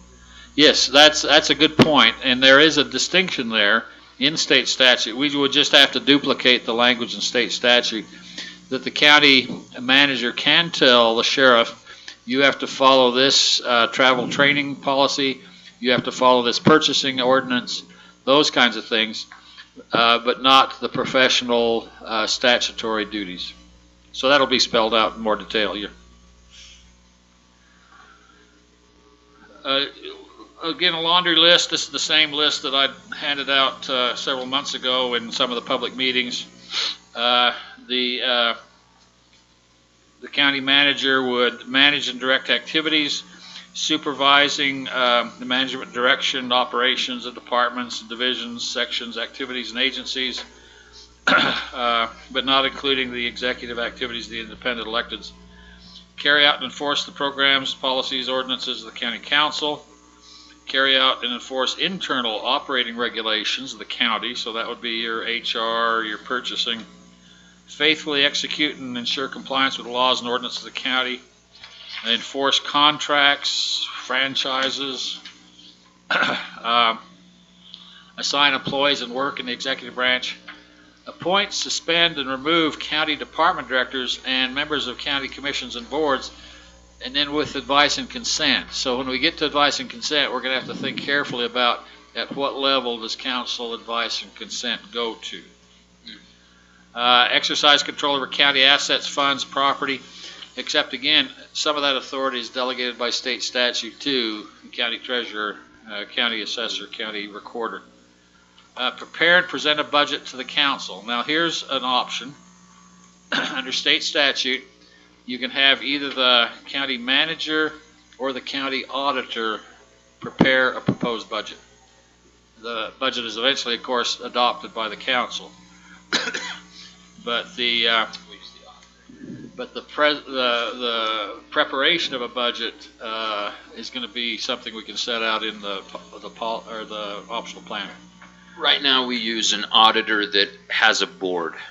A committee to help. Yeah, that has like the treasurer on it, council members. And I don't know, Ruth, I haven't heard too many bad things about it. Most of it's been good. Yeah, I think it works pretty well. We have some citizen representation on it. I sit in on all those meetings too. Oh my goodness, this fall is going to be hard. They're every week for like half a day. But anyway, yeah, it's been a high-functioning board. They listen to the various department head requests and elected official requests for the budget for the following year, and they basically vet it all out prior to the final bigger overall, overarching budget going to the county council. And that was new this last year for the first time and worked well. And that would be, again, I think, an option you could spell out in the optional plan. I think you could spell out a provision saying the auditor is going to prepare a proposed budget, and the auditor may use such and such a way to do that. Or you might find that the new county council wants to do the functions of that committee. They are the power of the purse at this point with the legislature. That's a good point. Yeah. And that's a significant part of the budget process, is preparing the budget that even before it's discussed in an open council meeting. Because if you were to take that away from them and put it into the committee, then you wouldn't have the normal checks and balances that you normally have with the executive. That's a really good point. So there's a big time option there. If I could just say that committee currently has 2 council members on it. Sure, Which would but probably be too many for this new 5-person, but. Well, it might not be enough, depending on how you're looking at it for the checks and the balances. Yeah. So what we're talking about is the pure separation of powers, which we haven't had. So with the legislative, the power that a legislative has is the power of the purse, ultimately. I mean, that's their ultimate power. And I mean, I have nothing against the board, but what I do want to ensure is that we don't stack the deck favorably for the executive. We don't stack the deck favorably for the legislative. And, with this form of government, we truly need to adhere to separation and balance of powers. Makes sense. Yeah. And there's a difference, too, from what you folks are describing about how the current council works. It sounds like this budget committee is probably going quite a bit further down the road than just coming up with a budget proposal. Sure. Usually in a separation of powers form of government, you think what the president's budget message is, what's the governor's budget message is. It talks about things like anticipated revenues, anticipated expenses. Here's the level of services with the same dollar amount. Here's the dollar amount with an increased level of services. Those kinds of things, which are technical, which is why it's done by the auditor typically. And then that budget proposal is addressed by the county council as more a political process. And that's where they interview the department heads and the elected officials, and they get to say, for instance, we're going to propose an emergency budget. Everybody give us a proposal that's based on a 3% reduction. That kind of thing. So that is a really fairly significant power on the legislative body. They had on same point, I was in Kansas when the barrel went from 140 down to 60, and they had a lot of the communities were very dependent on that, and you just watched government collapse because they had no money. Yeah. Terrifying. Let's see. Back to the laundry list. Again, same kind of investigative authority that the county legislative body has, supervising, conducting audits. Again, here are the checks and balances between the executive and the auditor's office, because the auditor has some statutory authority there too. Negotiate and execute contracts. Consider and adopt long-range planning programs, intergovernment relations liaison, veto, which we're not going to have. Shall attend, participate in council meetings and discussion with automatic standing on every agenda, so we've already discussed that. Do and perform every other act of executive nature necessary and proper to county functions, et cetera, et cetera. So that's item 2. And then we've started a kind of discussion on item C, the bottom of page 6. What do we do about executive staff? What do we do about a deputy? A deputy, the word deputy is got a specific meaning in local government law. And that means a person who literally holds the same authority that the elected official has. So a deputy sheriff, you look at the statutory duties of a sheriff, all those duties, all those responsibilities are held by a sheriff's deputy. We have deputy clerks, deputy attorneys, deputy recorders, and they all have that authority. So the title of being called a deputy is not insignificant. The other ones we've mentioned is, what do we do in a temporary absence or a disability or something like that? Typically, a deputy would be able to come in, stand in the place of the county manager, act as the county manager for that period of absence or disability. You typically only have deputies for elected officials, but that's not required. I think if we spelled out in the optional plan that the county manager may appoint a deputy with certain qualifications, it'd probably be the manager gets to appoint the person, but the council gets advice and consent. That kind of thing would be typical. And we'd have the optional plan that says the duties of the county manager are the duties that the deputy would take over. Would we have to go as far as defining qualifications, compensation, similar to the manager? I would guess not. That may be getting into the weeds, because the compensation would be part of the budget process. Qualifications, I think probably just separation of powers, the legislative body would want to lead that to the executive. Okay, so put that down as an item for further discussion. Let me see what we got on page 6. So I've counted these. Number 1, appointment of the chief executive by a supermajority of the quorum, question mark. Removal from office by supermajority, question. At will, not merit, so there's 3 questions. Do we spell out in the optional plan the hiring process and qualifications for the county manager? That's 1, 2, 3, 4. Number 5, what's the relationship between the council and the manager? Do we leave it at nothing except in open meetings? Is it an open door where any council member can walk into the manager's office? This is going to have to dovetail with the provision on no interference by the legislative branch with the executive branch. Next one would be who prepares the budget, the proposed budget. And the last one is what do we do about a deputy? That could be either a deputy or it could be a special appointment process for a limited time or short disability. Does that sound right? Yeah, perfect. All right, we got our work cut out for us. All right, let me see how much further we're going to try and go. I think we've got the hard part over with. Well, Kevin, I was just wondering if you had any examples from other counties on qualifications for somebody like we're talking about here as the executive, and I will look for some. I know of 3 counties that have appointed managers. I'll just check there. This is how narrow a life I have. I collect optional plans of government. Normal people go golfing, they go fishing. I collect optional plans of government. Anyway, I'll look that up and let you know. Thank you. sure glad we found you. These are kind of sick. Yeah, but we like you being sick like this. So I know Mr. Anderson, this is his lifeblood. Everyone else, their brains are doing okay. We need a stretch. We need a 2-minute break. Everybody doing okay? Because we've got a couple more pages to go. So can I just, Ruth, there's a current job description for what you're doing now, right? Oh, yeah. So,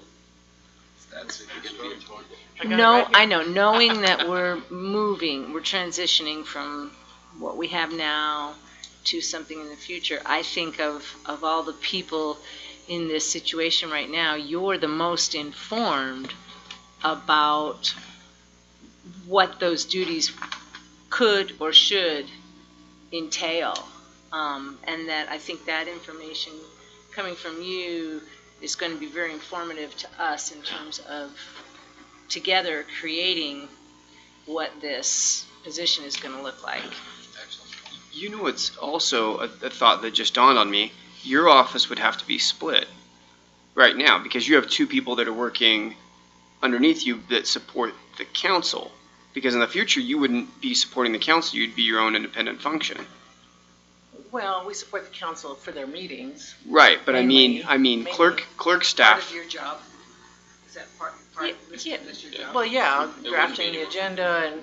But clerical staff for them is going to be a separate function than the executive. Could be so. So it's it would be different.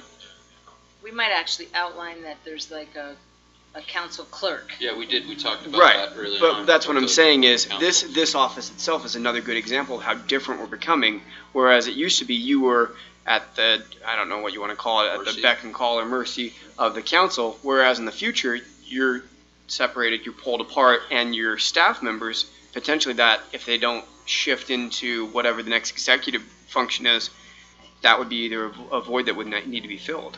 Just more interesting thoughts.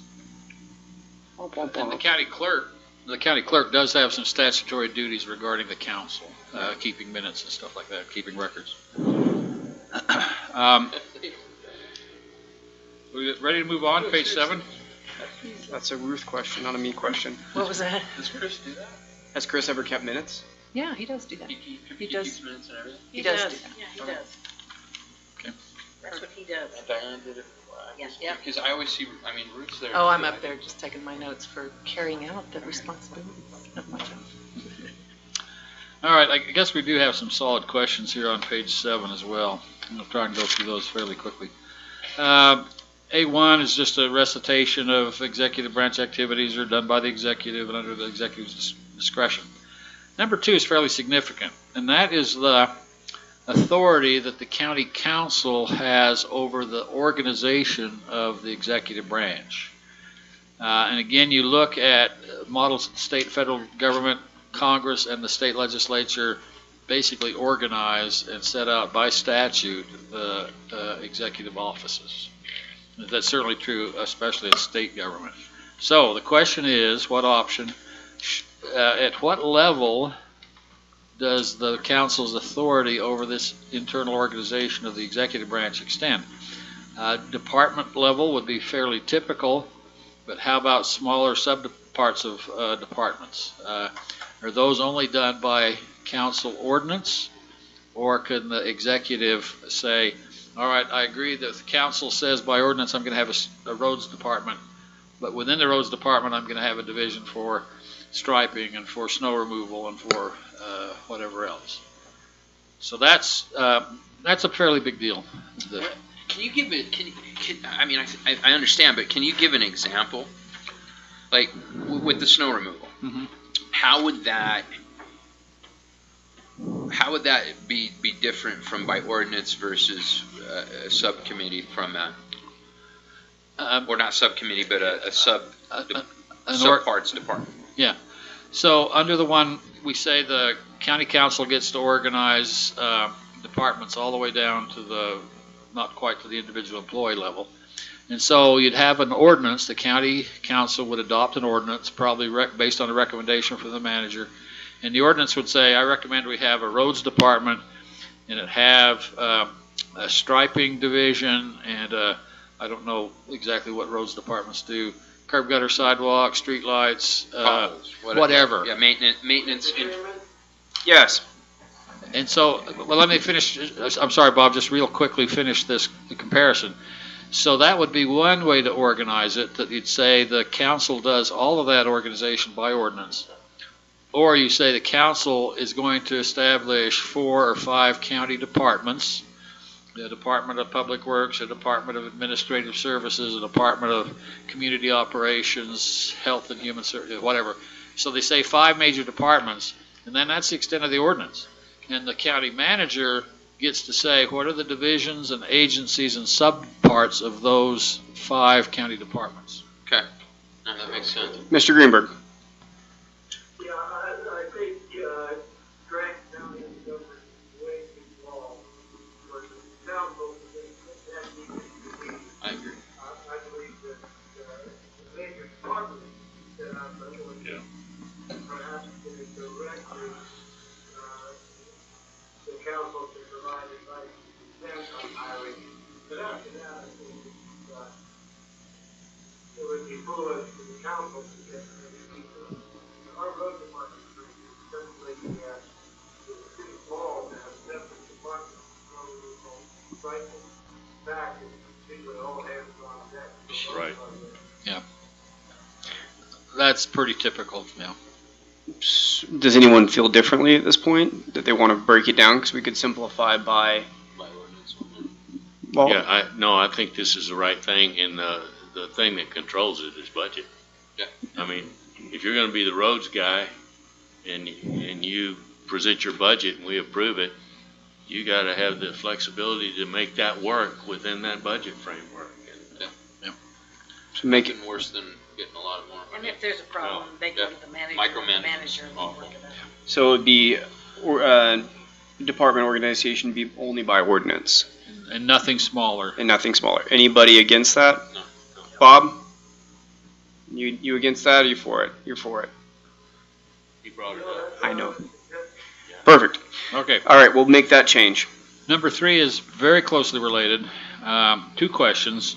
Who are merit covered, who are merit exempt? And I've been hearing that everybody's at will in Grand County. Is that true? Okay, so that's not an issue. But what is an issue is at what level are these directors subject to advice and consent? It could be parallel to this idea of the organization. You'd say department directors are appointed with advice and consent. There'd be other advice and consent for the mayor's deputy and things like that. But I'm assuming parts, sections, and agencies within the roads department would not necessarily be subject to advice and consent. I would agree with that. Anybody disagree? Yeah. Okay. If I could just add, currently, the council is invited to participate on a selection committee for whenever I'm in the middle of having to hire a department head, and they can choose to decline that. It does not require their advice and consent, but I don't know if you all would, sounds like you might want to change that, I don't know. And that, how far you go on advice and consent, there's a lot of flexibility. You don't necessarily even need advice and consent on department directors. If you've got small departments, they might be like a section in Salt Lake County. They probably That are. really is the manager's job as far as I'm concerned. So are you thinking maybe no advice and consent on department directors? So maybe what we'll do is we'll try, as we go through this, and try to identify what positions, like deputy mayor, are subject to advice and consent, and which ones aren't based on that direction. Okay. The offices, of course, are set by state statute. All right, this could be significant. I don't know if it needs to be in the optional plan or if it needs to be in the, I'm talking about number 5, or whether it could just be on a case-by-case basis or even by ordinance. There are some things that you need by state statute. The county needs to appoint a purchasing agent, needs to have a purchasing process set out either by ordinance or policy. You need to have a grandma person, and you need to have an HR. So those would, in a large county, those would typically all be under the control and direction of the county executive. They might be different sections, they might be different divisions. But I know in a lot of smaller counties, the independent elected officials often take on those functions. County auditor will often do HR and purchasing. I think even as big as Utah County, I think they have the county auditor does purchasing. So you've got some options there. We could possibly just be silent on that and let it go catch as catch can by ordinance. One issue is we probably don't have the legal authority to say, county auditor, you shall do purchasing. You'd have to get the agreement of the county auditor to do that. Well, How are we doing it now? So the purchasing, our purchasing policy is way outdated and needs to be updated. It right now says county manager, and we don't even have a county manager. So it's confusing, first of all. We've done quite a bit of work to try to get it in better shape. But anyway, the way it works in the really real world is the department heads make their purchasing decisions based on their budget, and it goes through the clerk auditor. And the clerk auditor oversees all of that. So it's more decentralized than centralized as far as purchasing. HR has been in different places. It was kind of born in the clerk auditor's office about 10 years ago. It got pulled out to the council administrator's office. That lasted about 6 months. That was before I came on board.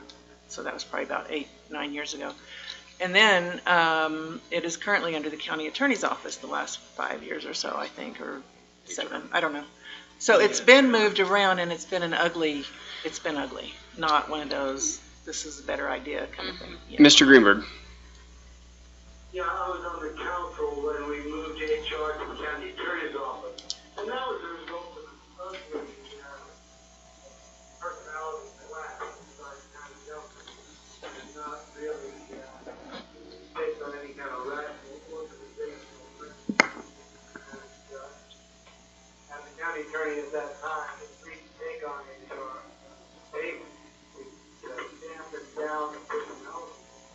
So I would suggest if we're going to find on that, we move HR into the management, second management. That could be.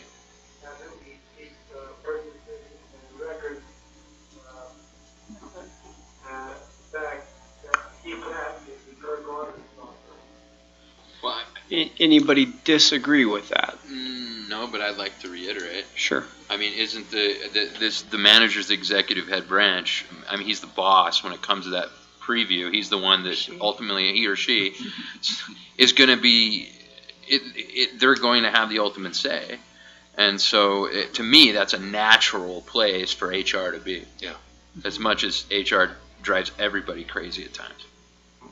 The other thing is, as you look at your purchasing procedures, state law requires the counties to appoint somebody designated as a purchasing Right. agent. So we're gonna have to formalize that. Okay. Anybody disagree? If not, we can add it to the plan as we have so far. That we're having The deputy. HR within the executive branch, purchasing, go ahead. Marcy had an idea that the deputy manager should be in charge of that HR. Well, just that if it's in if it's in the executive, if it's under the manager's purview, that depending on if we actually decide how we set up the deputy manager, or if with input from Ruth, she has an idea of how we can delineate some of these duties in a way that keep those duties within that office. If I could just have one thing for you all to think about. Ruth and then Judy. Thank you. The county manager won't be over the purview of their elected officials, and so I think it can be a little dicey sometimes, when the HR director gets caught in binds sometimes, let me just put it that way, between the elected official. The nature of And in this case, That's Uh, Ruth. sorry, I'm just saying that sometimes the HR director can get caught in a bind, even if they are being reported to the executive branch, the county manager, when it comes to the fact that the county manager is not over those other elected officials that are in hiring and disciplinary action kind of situations with their staff. And there's no protection for the executive branch also. So something to think about. Interesting. Okay. Judy? When I was doing the research on Summit County, they have on their chart, the manager had like 6 or 8 of the different categories, and then they had a deputy, and that person was over some of the things like mosquito and some of the stuff like that, where HR could be in that kind of a category without any kind of a problem, because I can't imagine HR being 40 hours a week in Grand County. It's a pretty high paid position in this county. Yes, Bob? Yeah, I think we want to give the manager flexibility there. I think so too. I don't think we want the situation where we designate the board that Yeah. authority in a particular area outside supervision of law. And the reality is, former executive director, he tends to be somewhat unpredictable. So if you're trying to get things in a lot of HR, you're going to get it there. That's right. You have Sure. to get more HR experience than you have to do with my Gotcha. we don't want to take It's in the weeds. out of a responsibility to get a department, taking a grant, taking it to, training department of the road. Correct. Why would we encourage people the county manager and let them allocate particular responsibilities in their office as seems to them most efficient and effective. Okay. So we had the purchasing, where were we saying that the purchasing is going to go? Purchasing agent is going to be with manager, and then the records is going to be with the clerk auditor. Clear as mud. Is that what, I didn't hear that earlier. I heard purchasing would Yeah, stay it was with gonna clerk stay auditor. with the So- auditor. Purchasing stayed with the auditor. Okay, And purchasing then with the HR auditor. was under the executive, Yeah. And or records. the manager. And records and archives, grandma? Who's that under? Who does grandma right now? Clerk Auditor. Clerk. Well, actually, the sheriff does his own, so Chris is doing it a little bit different than Diana did, but Diana was the records officer.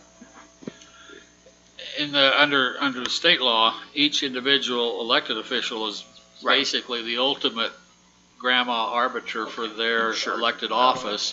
But the county, the statute's a little bit confused. The county really needs to appoint one HR guru for the whole county. You mean Or not, grandma? grandma, records. grandma. I would, Historically, it has been the clerk auditor. Auditor? they're just gonna have to go to that elected representative and get it. Sure. from them. So we have that under the auditor. Everybody understand? Everybody good where, everyone good with where it's at? Okay, so records archives under the clerk, auditor, Correct? and. Should we specify whether it's Well, under the clerk auditor or just the auditor? Because if that position ever, That's right, if it changes. Yeah, that's one point. The other point is, we may do nothing more than say, Grant County needs to put HR, purchasing agent, and records and archives someplace, and then, it's a combination of either by ordinance, and so the county council would say by ordinance, the county manager will undertake HR. Like I said before, it's a little tricky when you're asking that of an independent elected. And Sure. Again, the optional plan could say something like, with the agreement of an independent elected official, these functions could be assigned there. I like that. I'm just saying you can leave it a little more vague and not necessarily spell Sure. out. we can be vague. And then it's somebody else's problem. So should we say as assigned by, well, it would be either by the council or the Privilege to manager. make that decision. If I make it.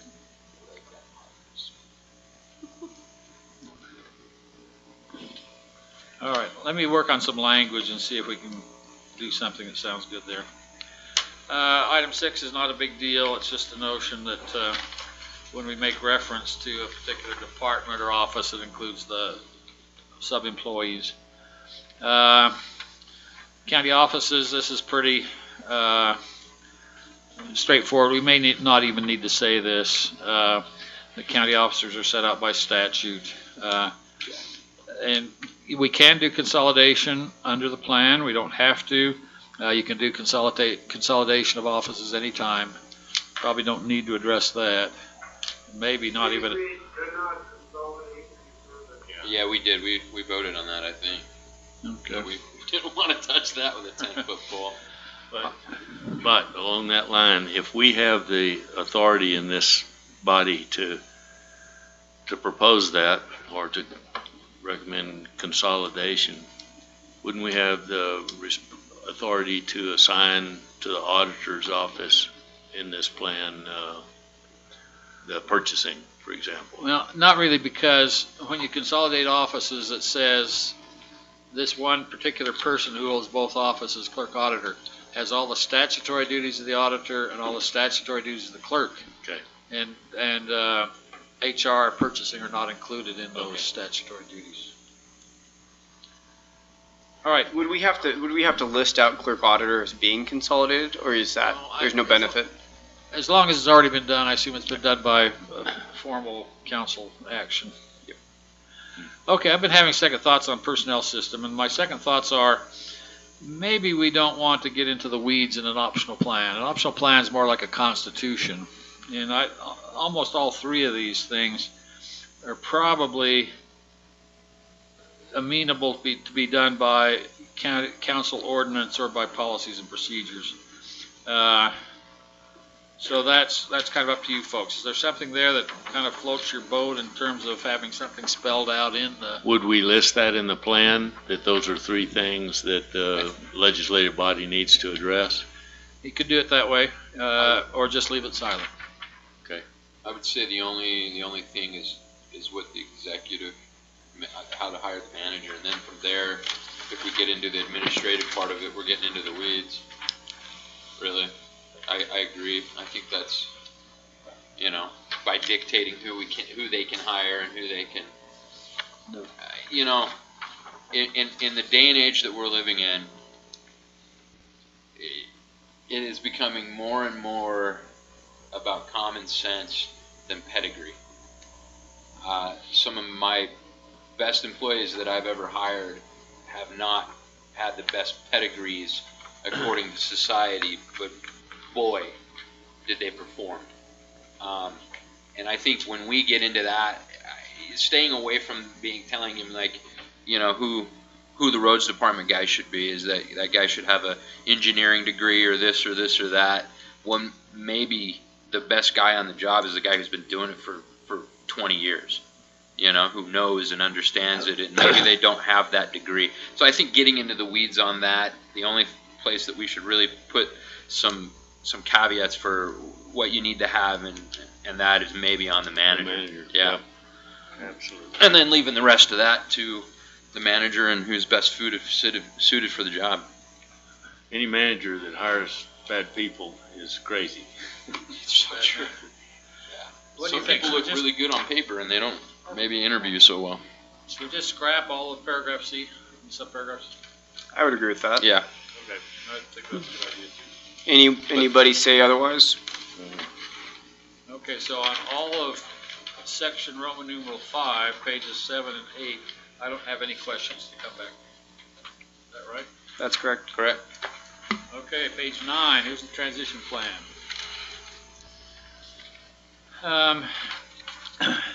We're in the final stretch.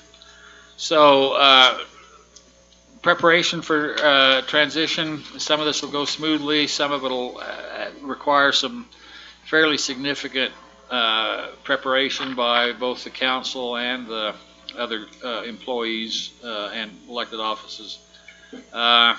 This first paragraph A1 is just kind of some standard language that the current county council, in anticipation of the transition, can enact ordinances and resolutions and transfer powers and authority and employees as necessary. Maybe don't need to say that because I think they could probably do that anyway. Thoughts on that? Mr. Chair, I don't know. My thought is, I think it would be helpful to the current council to understand what they can and can't do.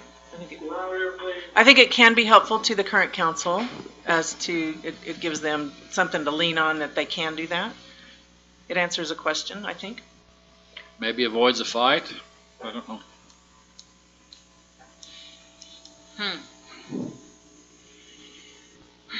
This is not uncommon in optional plans, this kind of language. I mean, it's just, to me, it's common sense. What? Really. But I don't know that we can assume that common sense will prevail. Yeah, that's the truth, isn't it? I don't know that we can assume common sense will prevail when we're talking about a transfer of power, really. Right, because you're going from all the power to half. Ideas, directions? You know, my thought on this is the first sentence is what I would stop it at right there and then let them figure out what they have to do. Council should enact an ordinances and adopt resolutions to provide for an orderly transition to a new form. Agreed. Period. Is that my direction? Well, I like that, all in accordance with plan, statute, and ordinance. You know, Oh, all down. they have to operate within the law they're already elected to. They've already taken an oath that said they're going to. yeah, but the other part, I mean, it says may. So in the first sentence it says may, which gives them the option, and that includes any of the transfer of powers and provisions. So I don't see why we would strike that language. And he's our lawyer, so I think we'll go with him. Well, no, I'm not. No, I'm just saying why take it out? I don't see the benefit of taking. Too much information for people is sometimes not good. Sorry. It has the same effect, probably. I think I hadn't noticed the may. The may's kind of scary, so probably you really do want the rest because it says may. Cross out May sounds and like an put option. shall. Well, no, you can't Yeah. do shall. We can't You mandate dictate them. to them. The council may look at this and say, we can't think of an ordinance we need to do. Maybe there isn't any. Yeah, Right. and that's okay. Okay. So keep it as is? That's up to you folks, but I think that would work. Okay, that's a decision. Yep. Made a decision. As is. What? See? Go with Gavin, what do you Gavin feel, says. do you feel like that your little list there, records, files, property, assets, funds, or personnel, is there anything missing from that list? I snitched that from another optional plan. I can't remember which one. Hey, he studies optional plans. He picked the best choice. I know, I'm just So saying, just I don't follow want this. to inadvertently leave something out No. that Well, may we could be say to imperative. include but not limited to, that kind of stuff. Right, include but not limited to, okay. So wait, you're cutting up members of your collection to add them to other collections? He's copying, man. I mean, it's just making a. He's playing Frankenstein. I feel like Gavin's like the Dr. Frankenstein of government, you know? But he's Did gonna. you, He's did you trying to hear get that compliment slash? I'm sorry, We called you the Dr. Frankenstein of forms of government. forms of government, taking one part apart and putting it on another. I had a county commissioner once referred to me as the proctologist of Salt Lake County. I'm not sure. I'm not sure. That one hurt. I think our compliment's better. I think ours is good. That one Hey, hurt. one of my favorite. All right, number 2, this is something we got to grapple with, and we need to avoid the argument. So what happens to the office of, well, first of all, obviously the current county council goes away.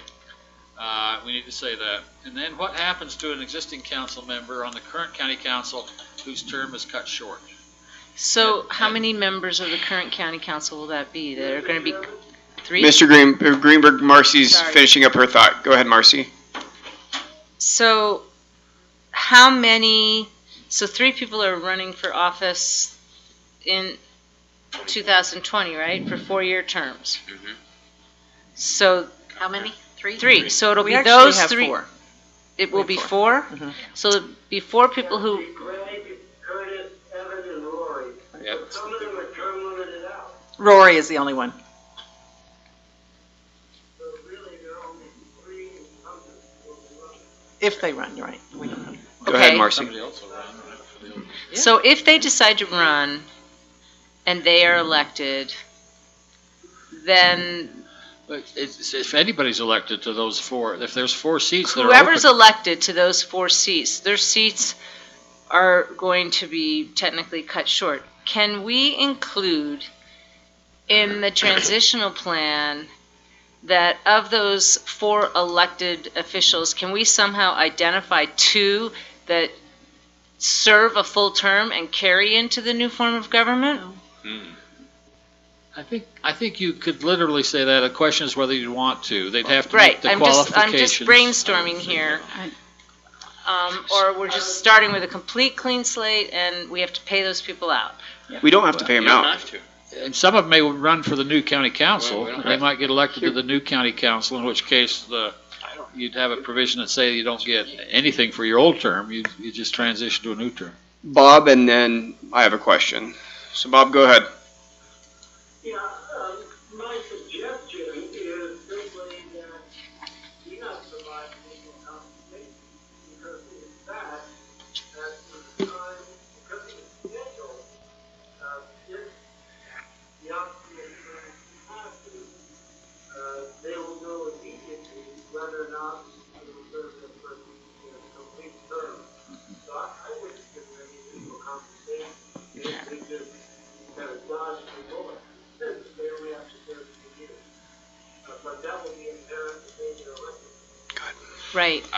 I agree, because it's not like we're pulling the rug out from underneath them, and it's literally part of our transition that they know that whoever runs in these next 4 seats, it's going to be a 2-year term, and then they're going to have to run. It may be, it may be a 2-year term, and they're going to have to run. Now, my question would be, can we spell that out in our transition? Because is that part of the transition to the new form of government? Well, the other question, and this is for Gavin, so let's imagine for a moment that our recommendation is as a whole. Who figures out the transition? That's in state statute. That's a really good question, Bob. I don't think the law envisions that. there's a lot of things in HB 224 that haven't been envisioned very well. I don't think, I'd have to say it'd be really hard for us to draft around that possibility. If it's defeated, I think we need to crank this thing up again as fast as we can and say, here's a transition plan. You probably wouldn't need to do an optional plan because 3-member county commissions set out in statute, but you'd have to come up with a transition plan for going back to a 3-member county commission. Another study committee. It would be us still. It would be us. We just make the If it transitional fails, plan. we would be in charge of the transition. But you guys are done March 7th of 2020. Is it even if the transitional plan is killed? Or even if this plan is denied No, and we don't have a transitional plan? I don't think No, so. our I caveat think- for the law is We really have to clear. be We have a done. year to come up with an Yeah. optional plan. Right. That doesn't mean, and trust me, I kind of cried a little bit when I found this out. That doesn't mean our duties are done until the transition period is over. So there may be things like a census where we get pulled in and get told, hey, there's a real change in districts, you guys need to figure it out. It is still under our... That's not what the average designer was. The average designer was 2 years done, March 21st. There is a 1-year term on this committee. It need to be done. And the election's not till November, right, after March Right. 21st. I think if the election fails in November of 2020, they've got to come up with a new study committee. They'd have to restart? If they were smart, they'd just ask you folks to come back and start a second term. I don't think there's a prohibition on that. Hmm. And if we were smart, Yeah, say no. I'll say no! He's like, well, we didn't done we did that. ours. We tell them to adopt our transition with just the new commission. Here, yeah, we're done. Here you go. Adopt this. So we probably need to put on then for the next agenda to talk Hey, about that makes me feel good. extending or dissolving I just- terms. I want everybody Yeah. to know I've got a year, and don't expect me to show up after March 17th. I think number 2 is worth giving some thought to and maybe come back to that. Agreed. Okay, and B, we're just going to set out the election date. The election date for new form, which is 2020, the election date for the officers, which is 2022, and then the effective date when the new form of government goes into effect, which is presumably 1st of January 2023. Is Yep. that correct? Now, So, Mr. Anderson. Yeah. This is a question that I had. Assuming I think it's the impossible, if we were able to wrap this up very quickly, I know we're not at an ideal time. What Christina had was that July 8th we would have to wrap everything up. Is there a possibility, if the county attorney's 45 days was shortened and other people's timeline was shortened, that we could get this on this ballot? And I don't know, because we're nearing the end of the decisions. We could theoretically, if Christina wouldn't take 45 days, could we resolve this sooner than 2023? because Chris would have to run the municipal and the county election. He has a simultaneously. very skilled staff. His That's what staff's they do. Top-notch, and they've done I'd hesitate to give you advice on that for 2 reasons. Number 1, I think it's Christina's call. She's not going to need 45 days to go over this thing. Especially working with you. I mean, I'm serious. Well, this plan is going to be, it's not got anything unusual in it, so it's going to be very easy for her to review and approve.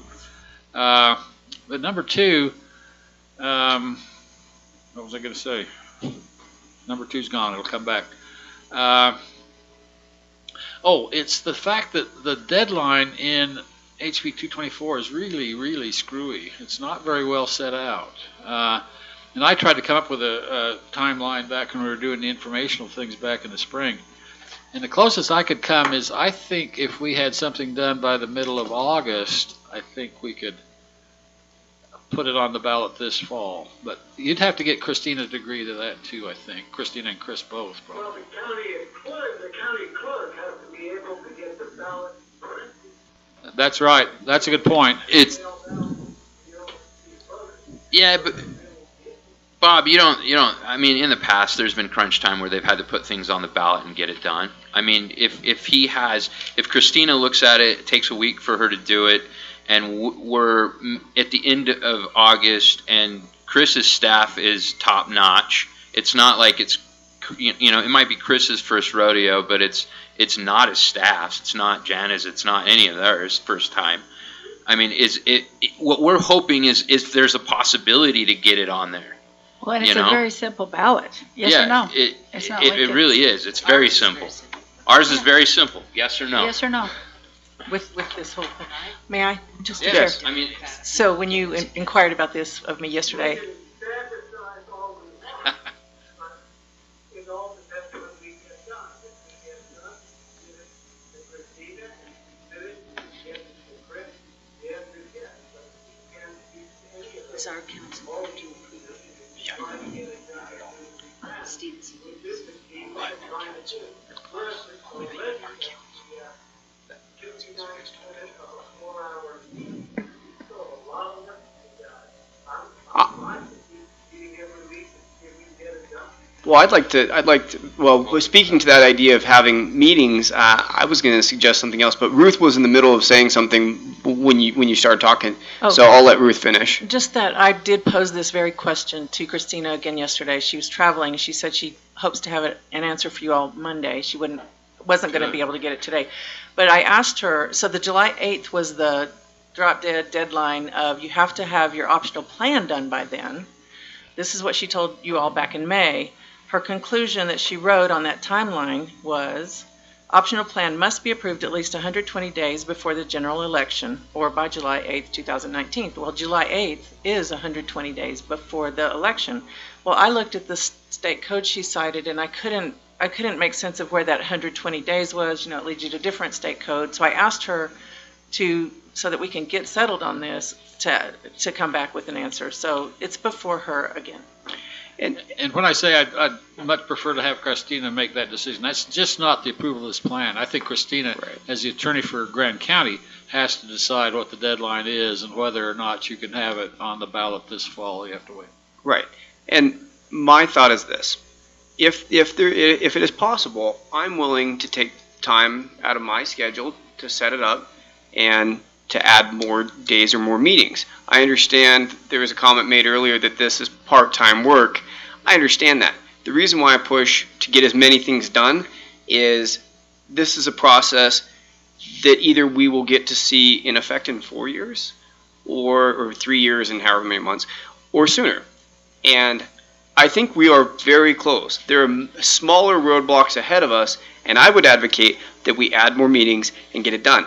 I know nobody likes being here for however many hours, but my thought is the more things that we can get through, half of it is getting the knowledge and the exposure to it, and that's what we're doing today, and then making the decisions on it. I know we've had people, one point or another, I think everybody said, is it possible to get it on this agenda? We've gone through the workload, now I think we could execute. So maybe at the end I will see if we would consider more meeting dates, but if we can do it on our end and get it wrapped up, the benefit is either we're done and nothing else, or we're done and it's on this year's ballot. So. I don't see any cons. With the caveat that, this is Christina's decision, let me offer that I could probably have a draft of the plan done with that kind of time frame. Well, I think there's a huge advantage if we can get it done. I mean, if we can blast through these things and feel good that we're not just blasting through them, because I think we've done pretty good work so far. If Christina Monday says that, we'll meet. I mean, everybody's got to decide. Okay. I think that everybody that we've talked to in the meetings and just on the street would like it done sooner than later. Okay. With that said, the paragraph 2 at the top of page 10 is this contingency provision about what happens if we decide on the old original election schedule, election next fall, and what happens if we can talk the legislature into changing that date and allowing the election of the new officials at a municipal election year or even at a primary election date. So what I've done in paragraph 2 is to say, the current county council, because obviously the new county council is not going to be in place, the current county council can go back to change these effective dates based on any action that the legislature takes. So if that were submitted, the legislature would have to pass a bill authorizing it? No, that's unfortunate. The legislature never has to do anything.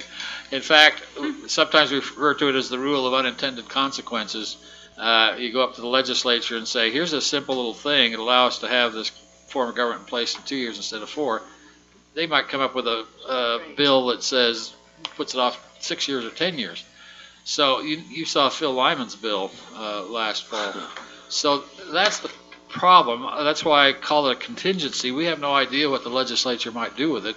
But if I were a betting man, and I've spent a lot of time in the legislature over the years, I think you'd probably get a positive reception from the legislature.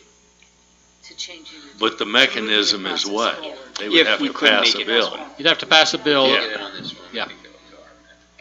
And that's always betting on the company. Right.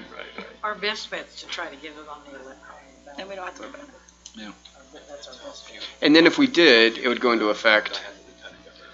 If you could have the election on the form of government this November, then you could have the election on officers in 2020, next year, the presidential election year. Which you would have a phenomenal turnout for voters. That's a sales point to the legislature. They love general election days. Yay. Hurrah, hurrah. Stephen, Well, if Christina says Monday, that if we had it in by mid-August, and Gavin says, I would say go on and we ought to set a tentative additional meeting before we leave today, which we can cancel if the answer is no. I would, Well, wait a minute, we can't even adopt the schedule or schedule an additional meeting until next Friday. Oh, because of public notice. Right. Yep. Okay, you're right.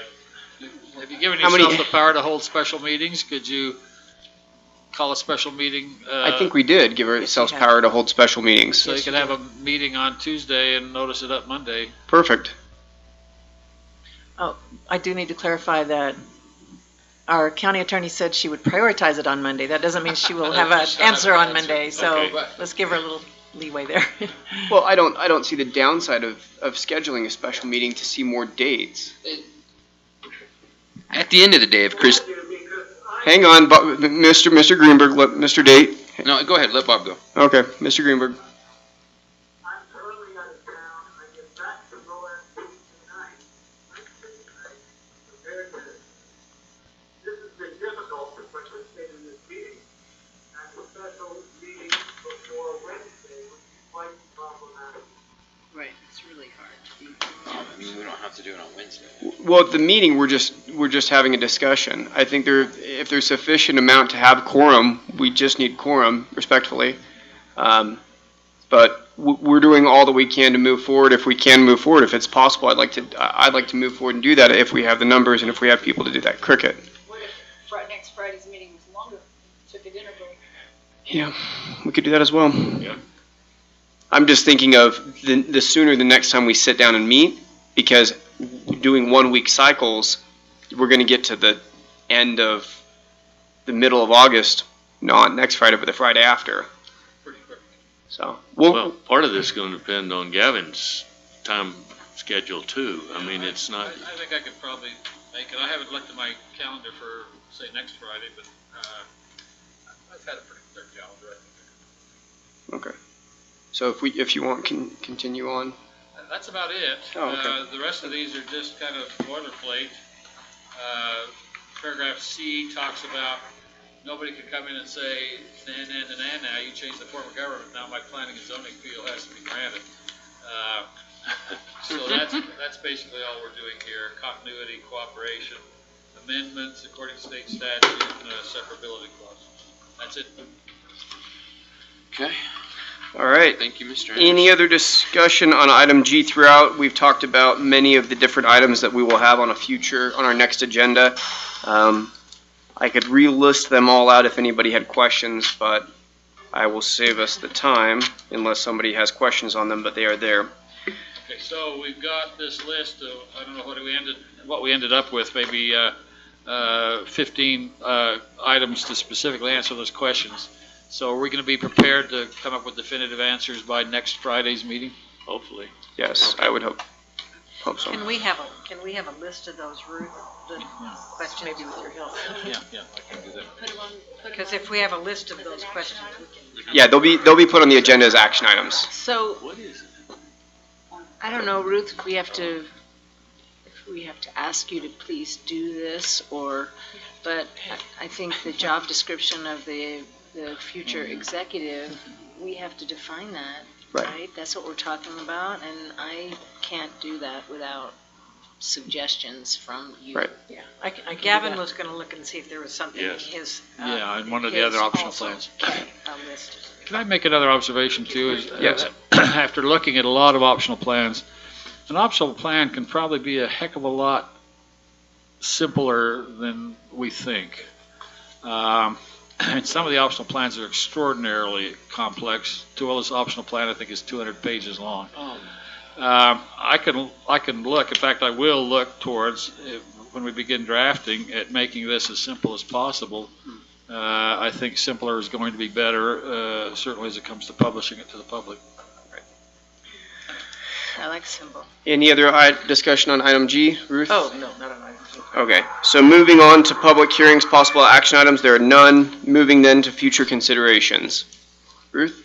Well, I wanted you all to know that budget-wise, I had Tara go to the transparency website to find out not just, we have budgets for elected officials in county manager forms, all forms, but county manager, as well as the managers and the rest of the support staff. So I could put all that together and for the council manager kind of position and have it at some agenda, maybe not this next one, but you're going to be getting into budgeting soon. I don't think I can do that and job description in time for next time, but I could be working on both of them. So, Greatly Okay. appreciated. So bringing the discussion back to an additional meeting before Friday. The two options that we've kind of talked about is either one, having a special meeting and scheduling out a bunch of more meetings to try to fill in the calendar to get to resolve this. Or understanding that next Friday's is going to be a tremendously productive and long meeting. I'm not in love with one or the other. I don't have a preference, but I'm looking at if we want to try to shoot for the stars and wrap this up before the ballot or get it on, we're going to have to choose how to put in more dates into this. Cricket? Well, I think it's going to be a problem whether we can have this room because it has to be televised. say again? Well, it would be a problem is when this room's available because they have to be televised, right? It doesn't have to be televised. Oh. Just recorded. Okay. Um, I thought it had to be. Oh, no, that's Okay. total courtesy thing that we do. Okay. Audio recording's fine. Okay, and I'd rather do a long one and have Gavin here for the whole thing, because that's going to be instrumental. I don't know that you can make 2 trips down here next week. What, two trips? If we have a special meeting Oh. and then a Friday meeting. What's Well- the best day for your calendar? Yeah. Friday. Oh, Friday. Okay, Marcy? I'm scheduled to be out of town till Thursday night. So let's do a long meeting on Friday. Well, So- Friday. We'll just do So a, Bob and I both can't. we already have Friday planned for a meeting, so we'll just have a longer meeting, plan on it being into the evening hours. That's the forewarning to everybody. We'll try to take a recess for a dinner break. And Mr. Chair, Bring me your Subway. is that dependent upon Christina's response? Either way, I honestly way. think either way, there's no downside to resolving this sooner rather than later. The plan. The plan Okay, itself, gotcha. unless there's somebody that, if people get tired, then they can try to motion to adjourn or to continue things over my objections, but that's how it'll go. Take a nap underneath. That's right. Any other future considerations that people would like to talk about next week? No. So I will, I will get you the answer that Christina provides as soon as I have it. Thank you. And if you could, tell her our excitement to get this resolved and She to get it on knows, the ballot. but yes, Okay. she knows Well, it, she knows why. If there was a possibility to have that decided in 19, the turnout in 2020 is going to be huge. I mean, you're going to have every voter in this county voting, and that'll be a nice centerpiece to give them for that election as well. Right, I would agree. Any other comments? Seeing none, no closed session. That's it. Motion to adjourn, anyone? Please. Make a Okay, motion to- Cricket and seconded by Jeremy. All in favor? Aye. Aye. Bob? Bob's already gone. Okay. Bye, Thanks. Cricket. Have And what fun. time is it? Tell The Kim time is congratulations, too. 4:14. So she lives over there with Buzz and those guys. Sorry. So I've experienced a lot of crazy stuff in my life, like flat out. I was mugged 11 times on my mission, stabbed. Where were you in New Jersey? Camden. I grew up in Summit, New Jersey. Did you? Summit's nice, but I was Camden, Atlantic City, Trenton.